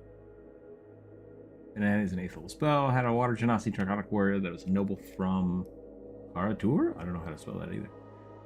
Set for the Horde of the Dragon Queen. She sent west to investigate the dragon went west who is causing trouble. Cool. I like that. It does bludgeoning and acid damage. Nice. Her father is a dragon, but the magic went sideways. So he went somewhere to prove to his family that family of half and full dragons. Okay, I can see that's a good backstory. You die of potassium overload. That's one way to kill someone with a banana, I suppose. I think I mentioned the daughter of the backstage dragon, mother had a bard and a father of a dragon. Huh? I think I mentioned on here that is the daughter of a tabaxi. Who's the daughter of a tabaxi? The one I'm drawing now? The drow? And the dragon. Oh, or is this the other thing you were talking about? Got it. And the dragon of the mother was bard, and the father was a dragon. Okay. Spied by the horse on the screen. What is the greater challenge to draw, hands or horses? I'd say horses. Then again, horses are bigger. Like horses technically have hands, so I would say horses because it's another thing. They have hooves, but look, you get my drift. There's more detailed things in a horse that you need to draw. I'm waiting for the perfect D&D video game that lets you multi-class and customize characters, such as giving them a dragon hand, though they are human, and has to be an MMO. But if they're human and they have a dragon hand, then that's just... then they're not human anymore, they're half-dragon. By the rules, anyways. I was going to say, isn't that essentially what you can do in Final Fantasy? Yeah. Yeah. I picked that up. I picked that setup just to try and argue the concept of a water fireball. Ah, okay. I have no problem with spells being flavored differently. Like, if you want to be able to cast a water ball, yeah, just do it. Like, I don't know what that would do different. I guess it does steam damage, which in my mind is still heat. Or you're using concussive water force, so the fireball damage then does force damage. And I'm okay with that kind of stuff. I think if that's what you're doing all the time, or you have a means to do that, like in world, it's totally fine. I have no problem with that at all. Maybe make a wizard with a different type of spell book. There's a lot of different kinds of spell books. Yeah. Fan of tattoo wizards. Yeah. And tattoo monks are really good. In Pathfinder, your spell book can be a whole bunch of different things, or you can like infuse it with a familiar or an object. There's a whole bunch of stuff. Instructions unclear. Made Morgulman? What? I'm sorry, Brother Malik. I don't know what that is. Their hand was cut off and replaced. Yeah, I mean, so that's fine. Western Justice, like, so if you start a character as a human and then give them a dragon arm, essentially you're applying a half dragon template to them. You could be as simple as just like altering the ability they have. Like, if that gives them a claw attack, great. Like, that's it. That's all they get from the template. But if you want it to affect them in any other way, I would look at a dragon template to apply to it, like a half dragon template, because then it's already balanced in the game and it's set up and there's no issue. Otherwise, it's just it's just like Dragon Disciple. Yeah, just go Dragon Disciple. You gain a level in Dragon Disciple would be an easy way to do it. Water fire has to be put out with fire. Water is just like gasoline to it. It's not abuse it, but cool idea. Yeah, that would just I don't. That's weird. Sorry, Ellen. I don't know. I don't know. That's a. If that's the rules you want to apply for your world, go for it. Like, there's nothing wrong with that. I also would say that the world would probably be on fire because everything is water, and that's a little dangerous. But maybe that's how the elemental plane of fire works. So who knows? I'm just thinking it's like a grease fire and people trying to throw water on it. Grease fires and water are dangerous for a different reason. I think yes. People think that it's like, oh, it's not like a fundamental principle that water and grease equal bad. It's just that when you pour water on grease, the grease doesn't go out. It just spreads and lights on fire. Yeah. So, yeah. It's more of a mechanical reaction than a chemical reaction.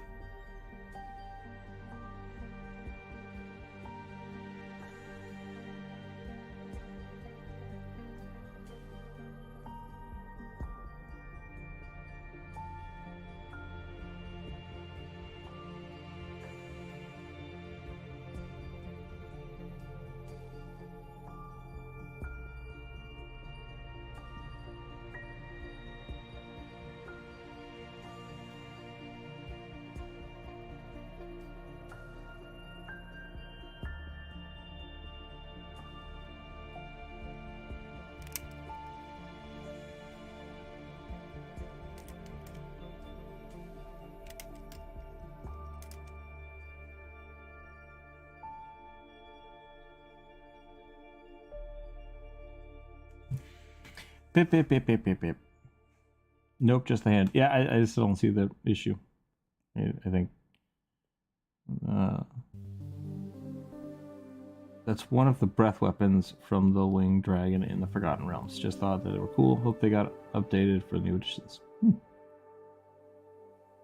want to make a cantrip that is a ranged slashing damage spell that is a blade of wind or lightning cantrip, does not save or suck, and has good range in D&D. I mean, you could just reflavor the magic missile for that. Yeah. Or have a attack roll. Yeah, if you're doing slashing damage, you could do an attack roll with it instead of, like, I think Melf's acid arrow is a piercing acid damage that is an attack roll and not a saving throw. But yeah, you can do stuff like that. Do you have any reading recommendations, like book wise or D&D wise? Because, like, I guess I have all of those. I'm a big fan of the Dresden series, which is not D&D related. But if you're looking for good D&D stuff, Witcher books are actually really good. They're really inspirational. I like the way The Witcher works because they take a lot of good stories that, like fairy tales and stuff that I already grew up with, and write them in a different way, which is kind of cool.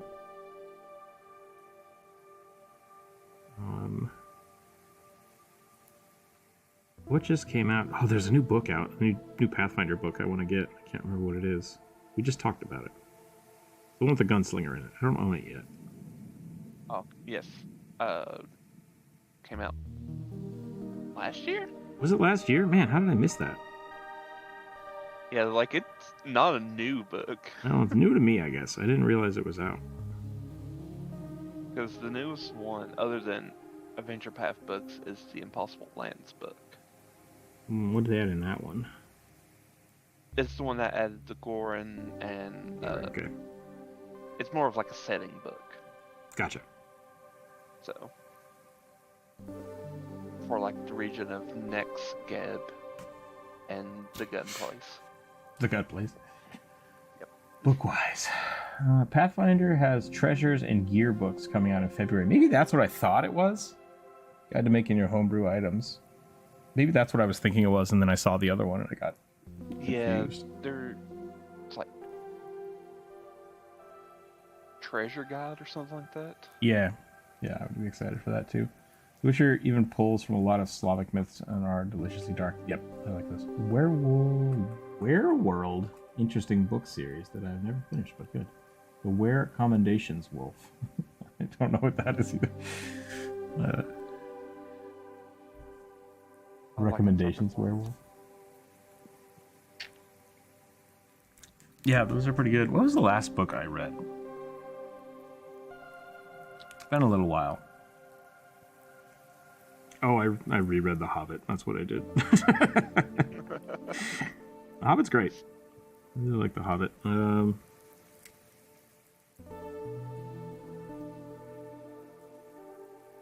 If you like sci-fi, I highly suggest the Expanse series. It's good. I think it's done. There might be some little extra short stories I haven't read, but The James A. Corey, Consensus really good. is coming out in the summer Nice.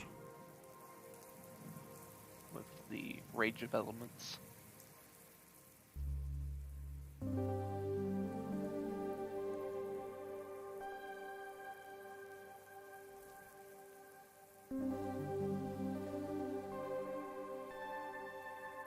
Oh, they're adding 100 new alchemical recipes in the new book. Hell yeah.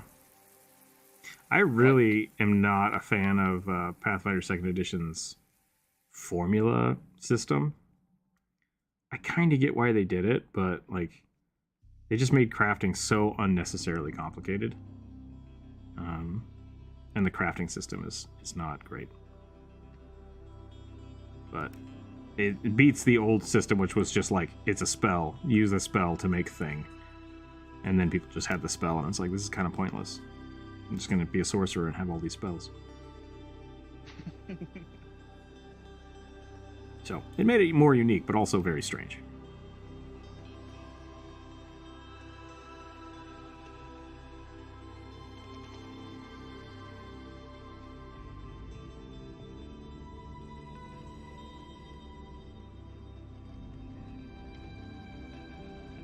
Yeah, if you're into Fae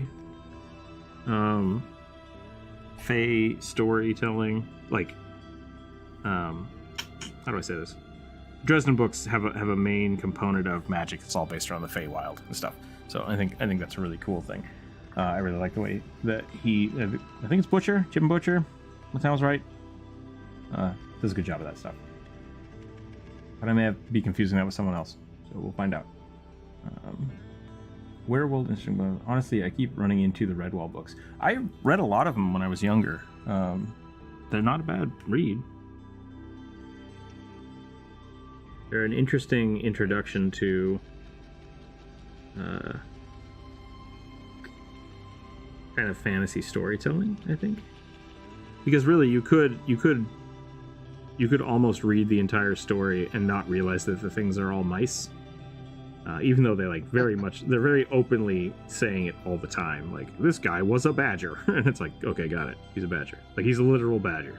But you could also get away with some of it just being, humans and orcs, and it would be almost identical. The big difference being that, like, some of them are different sizes. Like, when a cat attacks, it's massive compared to the mice. But the storytelling elements are very similar. Jim Butcher, by the way. Is Jim Butcher Joe Ledger? Is that what you said? No. What did you say? I said that is the author of the Dresden Files. Okay, good. I've also read all the Joe Ledger I just books. wanted to give you reassurance that you were right. Who wrote the Joe Ledger books? Jonathan Mayberry. Oh, okay. I keep always screwing their names up because I read those books like interchangeably. I kept switching back and forth between them. And so I'm always worried I'm going to screw their names up. Those are okay. They're sci-fi action movie books. It's the only way I can describe them. I'm really surprised they haven't been made into a series yet. Maybe they are and they just hasn't actually come out.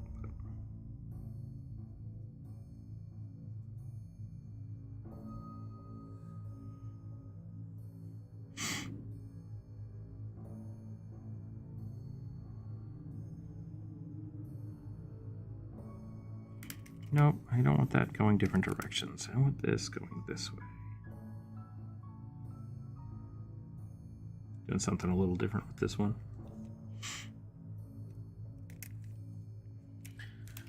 I remember an old movie which I hear is a book, In the Wind and the Willows. I haven't seen it before. I remember an old movie which I hear is a book, is The Wind and the Willows. Yeah. I don't know if I've actually read the Wind and the Willows.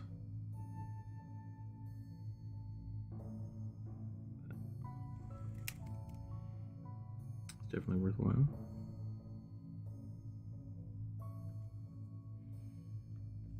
I like the Guardians of Ga'Hoole books. I haven't read those either, along with the Fablehaven series. I read those all the time as a kid, and have reread them recently. Nice. I need to finish. I've never finished it, and it was one of my favorite books for a long time, but I kept getting distracted, and then I would restart it, and then I would get distracted again.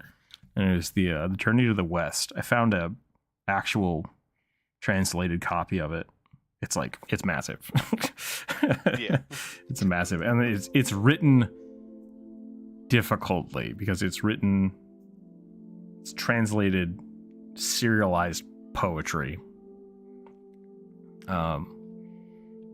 So like getting through a chapter of it is almost a self-contained story, and then it continues and it meanders like crazy, and it's great, and I love it. And I just never finished it. I really should. I have all this stuff. Maybe that'll be my year project, is to try to read that book. I could probably finish it in like a month if I actually tried.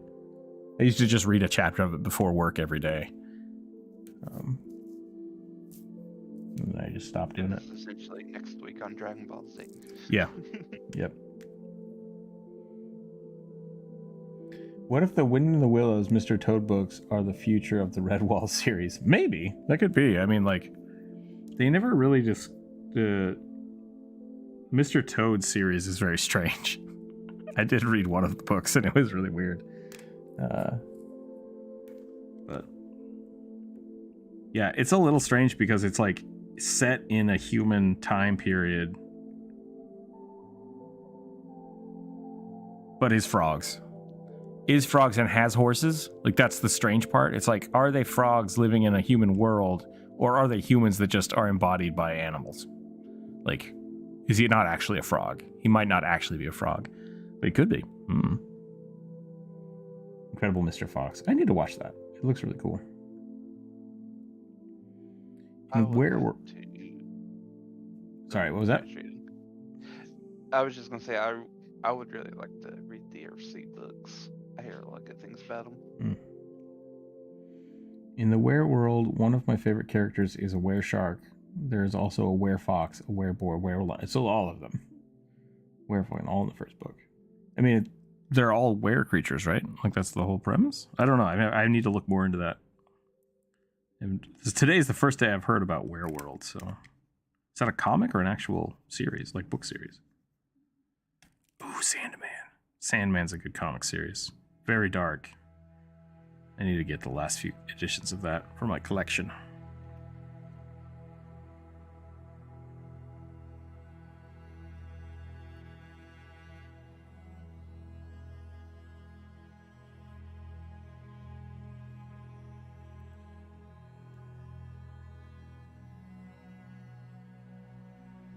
I was talking to you about Injustice the other day. It's a really good series, too. I guess because I do not trust Superman. Yep. You shouldn't. Superman is messed up.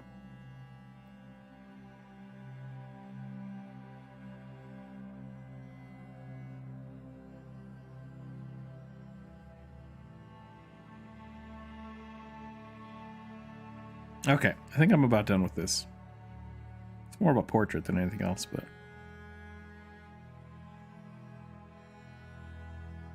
a fun little sketch. All right, I think we can do one more. It's almost 1 o'clock, but I think we can do one more. It is a book series by Curtis Jobling. Okay, cool. Cool.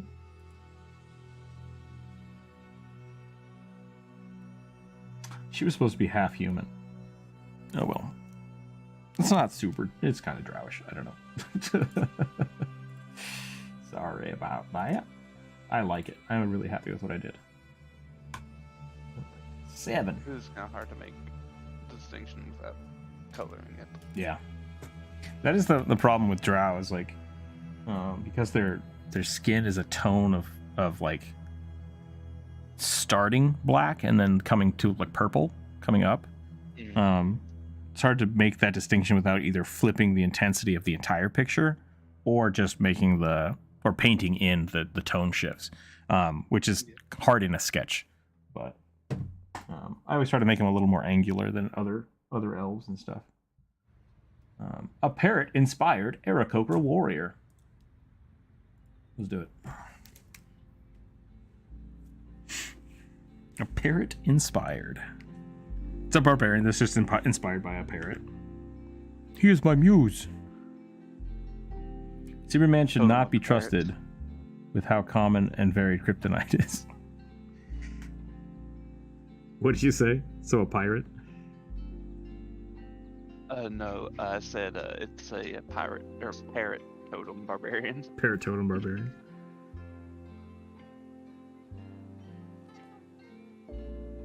Speaking about teeth being rocks, parrots are like, they just got rocks on their face. That was a yesterday conversation. If you guys aren't checking out the Twitch stream, check out the Twitch stream. Tuesdays and Thursdays, people. Get sneak peeks on stuff for like the videos and other projects. A parrot once bit me and I felt very inspired by that. There you go. There you go. See? Parrots are strange. Parrots are really weird because their skulls are just fundamentally different than us. So you either have to give them a whole parrot head or yeah. I guess I'm thinking more like a toucan. Send me pictures of parrots. Send me pictures of parrots. That's what I need right now. We've been streaming for like 2 hours, 3 hours. How long have we been going here? Everybody should get up and do some stretches. That's all I'm saying. Stretch the neck, stretch the arms. Even if you don't get up, just stretch. You know, get your wrists going, get your neck going. Stretch your eyeballs if that's what you can do. All right, parrots. Any particular type of parrot? I have a sleeping dog in my lap. I cannot move. Oh man, Pixel, right before the stream, I was sitting on the couch and Pixel's like, oh good, let's cuddle. And it's like, okay. And then once he sits on you, he's like, you are not allowed to move now. And he will bite you. He will bite you if you try to move. And it's just like, cat, I got shit to do today. You gotta get out of here. Toucans are strange. They have see-through skin. Yeah, toucans are real strange. All right, let's get a barbarian. Let's get a good barbarian pose in here. Get a good barbarian pose in here. What should we do? Should we do an axe? You could have like a beaked axe. It's like a bearded axe, but more curved. That could be interesting. Here's 2. Technically 3. I like it. I like it. We can do a macaw. A macaw barbarian. Because macaws do have very different beaks than other parrots. Yeah. My nose is up here.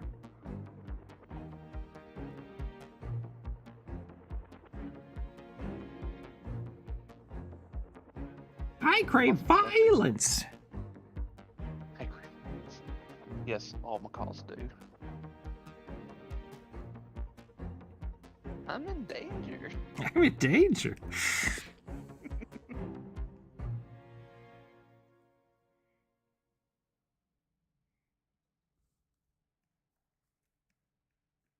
Oh god, I don't even know what that kid's name is. Ralph Wiggum? Yes, I was like, it was something like ridiculous. Yep. I eated the purple berries. They taste like burning. Burning. Ralph Wiggum's great. Poor kid. The butt of every joke. And here's one that's screaming. Hurrah!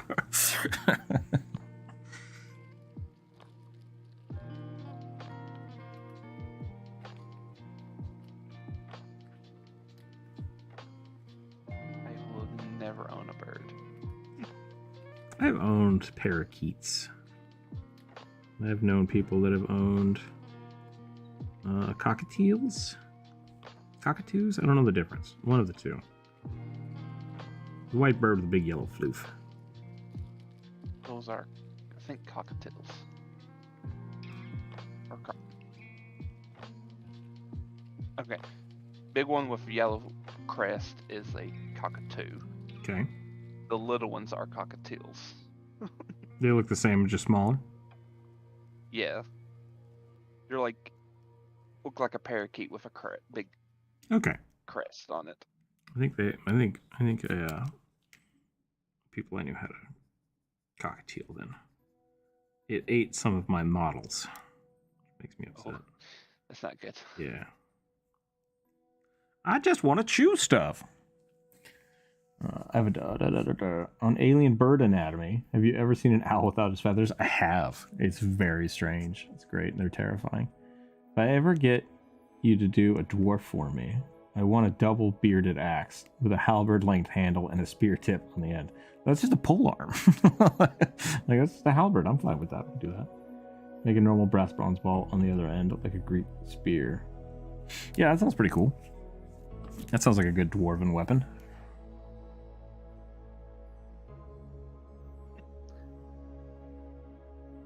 Ah, okay.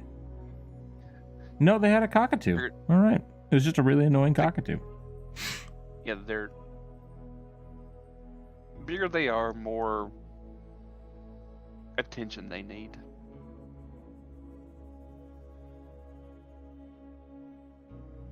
Yeah, I don't think I want a bird again.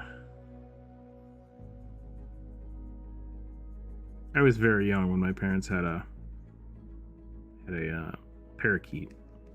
And by the time I started like paying attention to it and playing with it, it died. It was like, okay, well, I'm done with that. It was very sad. I laughed, but it was traumatic as a child. I mean, they hurt. Oh yeah, Even little parakeets hurt. they can bite. Oh, Bry coming in hot here. Monkey Gerblin, yeah. Bri, how are you today? Thank you for the tip. I appreciate that.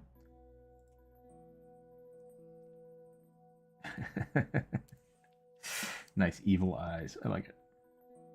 I need to draw more monkey goblins. Like, 100% needs to happen. Next video idea. Maybe. Actually, yeah, I can do that. People might be sick of goblins by the end of it, but who knows? I want to give this dude like a big, just like super buff.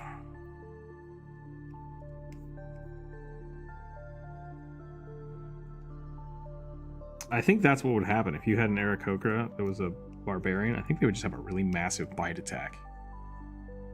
Just like, yeah. Smashing coconuts in two. How are you doing today, Bri? I hope you're doing well.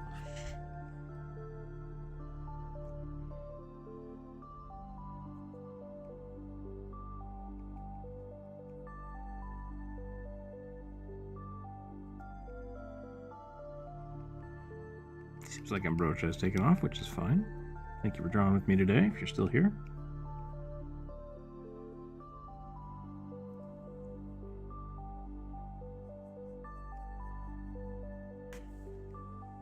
So want to play a chicken Aarakocra Powermancer.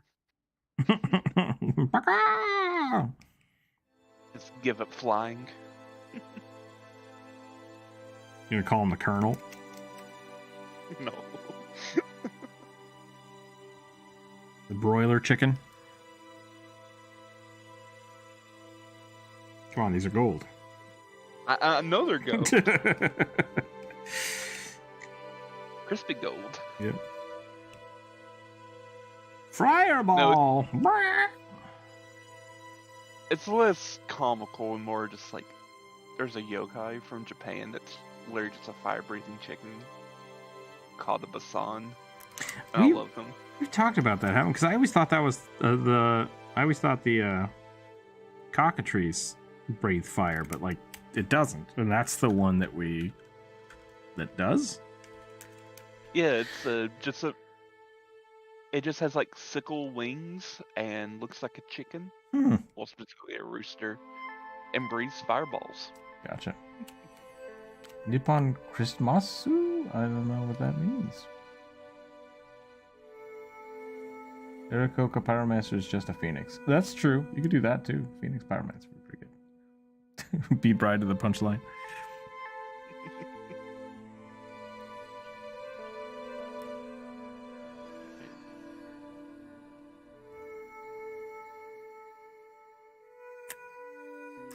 I wanted to give him an axe, but I think with the biting, it's just like he just screams. He's biting and he's screaming, and that's all he does. He's just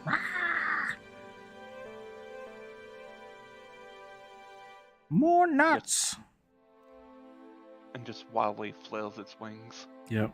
Sunflower seeds, more now.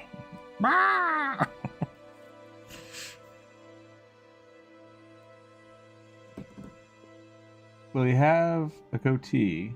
Will he cook with the secret herbs and spices of the enemy? That's what I was saying, right?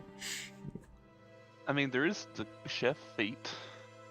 Oh god, but does he cook chickens or people? That's terrifying. No turkeys. Just turkeys. I am Colonel Sam Durs.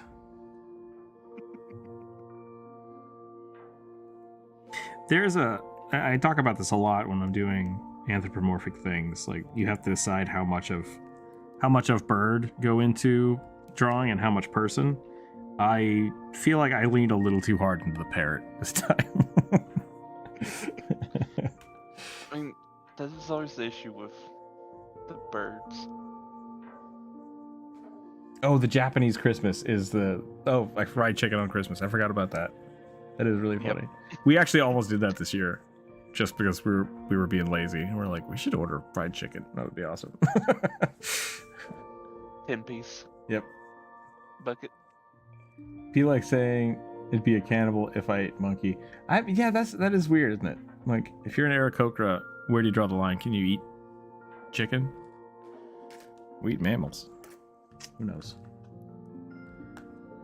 See, I know some people will draw the line at sapience, like how aware. Yeah, And, like, I won't eat octopus anymore. I'm on the fence about squid, partially because I hate them, but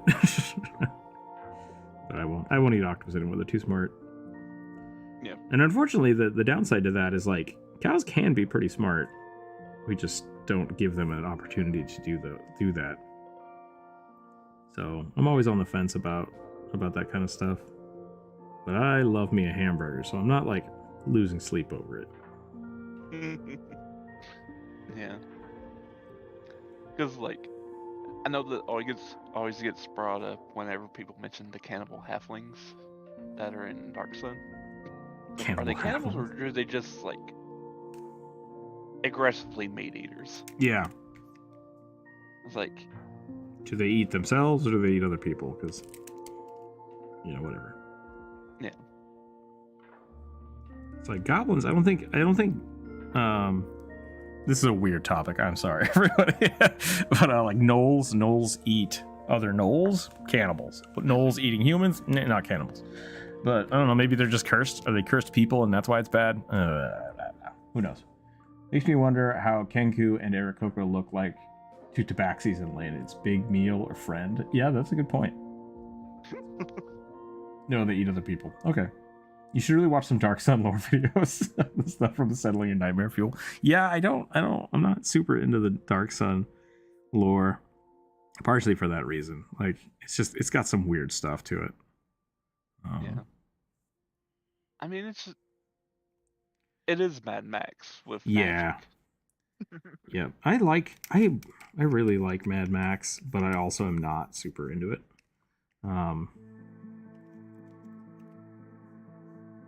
I've talked about this a little bit. Like, there's a laziness that has happened because of the popularity of post-apocalyptic stuff.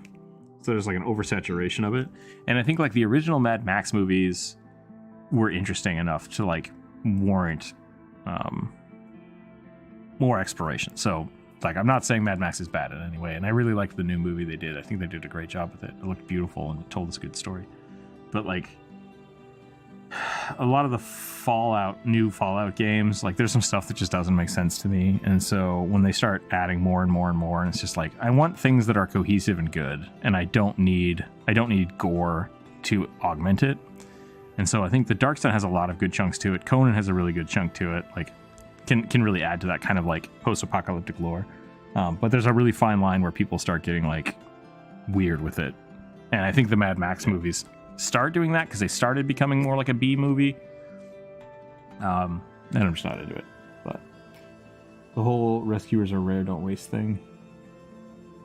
The first Mad Max was weird. Yeah, the first Mad Max, like the second Mad Max is really like a revisiting of it. And I kind of like the idea that each movie is just an anthology of this famed character. So like none or all of the movies could be real or fake. Like, did Mad Max ever exist? Who knows? It's just the legend of the Road Warrior, which I dig. I think that's fun. I think that's really fun. They base Dark Sun on the Bronze Age collapse. Why it's so messed up? Yeah. Yeah, I just don't want to. I don't like the whole like let's really dig into the cannibalistic side of post-apocalyptic stuff, which even The Walking Dead did a little bit of that, and like the TV show really leaned into the gory side of it, whereas the comic book was just kind of, I feel like even though it was a gore fest, it wasn't like glorifying that portion of it. So that's just me. It's my take on kind of the difference between like a good horror movie and like gore porn, which a lot of it's just two different genres. Yeah. Well, I would argue there's not a lot of emphasis on the whole cannibalism thing.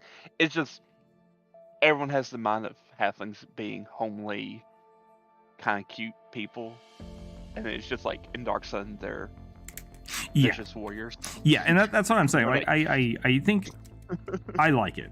Like, I think that's fine, and I think it's great. But a lot of people will fixate on that portion of it, the cannibalistic side of it, and it's like, tell me the story. Tell me a good story. I don't need to hear about the cannibalistic part. Like, great. They eat people. Done. Like, move on. Tell me more about the story. So that's all. Just be careful about how you tell the stories, because that's kind of one of my like not favorite parts. I'm done with this picture. I think I have to be done with this picture. The coolest part about the halflings there is not the cannibalism, it is the fact that they control the only green parts of the world. Oh, interesting. Yeah, Should they so, fertilize like, it with people? I don't know. Maybe. They never go into it like in any adventure stories. It's just there's like a ring of trees around the basin of essentially it's a crater that all the games take place in. I should read more of the Darkstone stuff. There's a lot of really cool stuff in there. I really like the blood like, races. Traces of like green around the edge of the rim of the crater.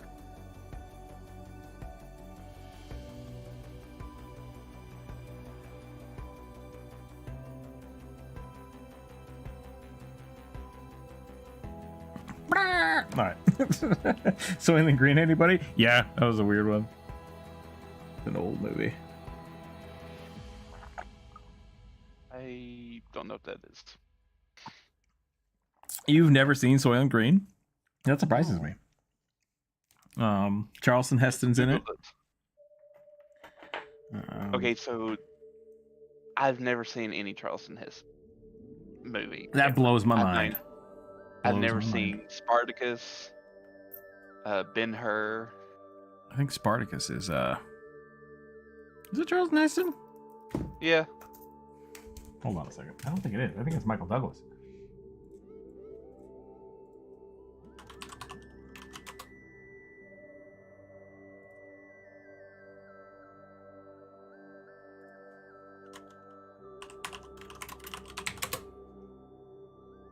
Yeah, it's Kirk Douglas. Sorry. I say Michael Douglas. Did you know that the U.S. cannibalism is not illegal? It's an act itself is not a crime. Just obtaining the meat is. Oh, ooh, I didn't need to know that. I didn't need to know that. That's terrifying.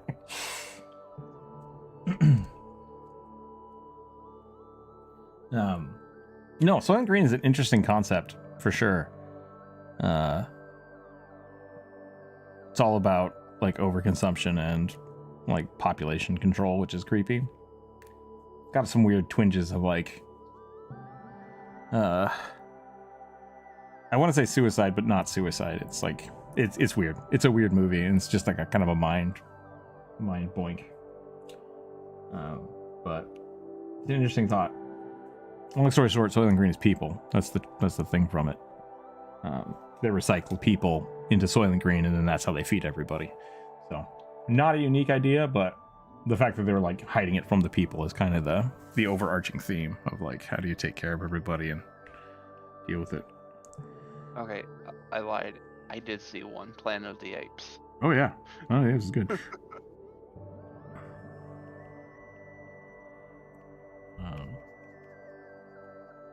Was he in the Alan Quartermain movies, or was that another? I'm not sure who that is, but I probably King Solomon's Mines. I'm not sure. It's one of those, like, Soylent Green is one of those movies that like still resonates today, which is the scary part, but was written forever ago, and like that's stupid, but you should probably watch it.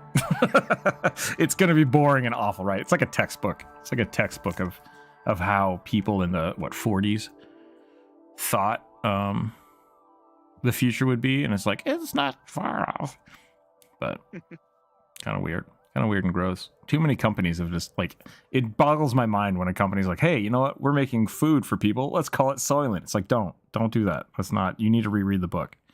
Same thing with like people building satellite networks, like we'll call it Skynet. That's funny. It's like, stop it, just stop it. Just stop what you're doing. You're gonna make all the conspiracy theorists flip their lids. Yeah, I hate it. Okay. Just kind of a mind boink. I'm telling you, Hashy Brown, just keep track of all those, and one day we'll have a book. I'll have a book of all my weird quotes. Did you know there's an actual island where it is illegal to go because people that live there are still primitive and attack on site? Yeah, I did know that. Illegal? I'm not sure if it's illegal, but it's prohibited, which is kind of the same thing. But yeah, essentially it's just there's no reason for people to go there, and the people that have gone there have been assholes and gotten killed. So it's like, don't go there. Maybe just don't go there. So no self-fulfilling prophecies, please. Exactly. I think this is probably a good place to call it. We've talked about some apocalyptic stuff. Did we talk about food yet today? Well, I guess a roundabout way. That's kind of a gross thing. I watched a video this morning about boiling stuff before you try to brown it.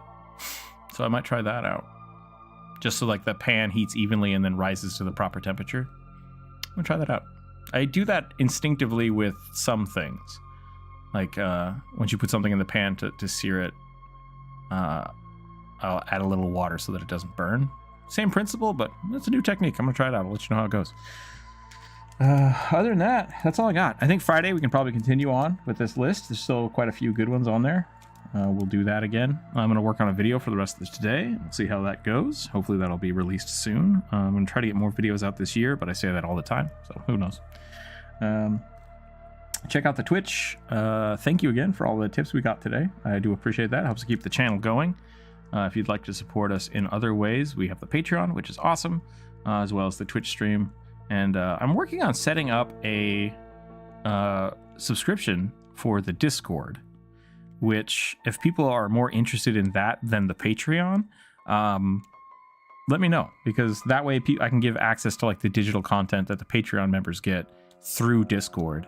And they actually pay us better than Patreon would. So I kind of might start moving that direction. I'm not sure. Let me know what you guys think about that. Or if you hate it for some reason, or you have other people that are doing that you have information for it, great. Otherwise, go check out a video. Like, comment, subscribe. Helps us out a bunch. Stay happy. Stay healthy. Keep your dice on the table. We will catch you tomorrow. Bye, everybody. Bye. See if we can find anybody to raid, but I doubt it. YouTube is still not doing the thing. Yeah. Let's go check out Instructor Boy. Let's do it. Bye, everybody. Now let's see if I know how to do it. End stream. End. Bing, bang, boom.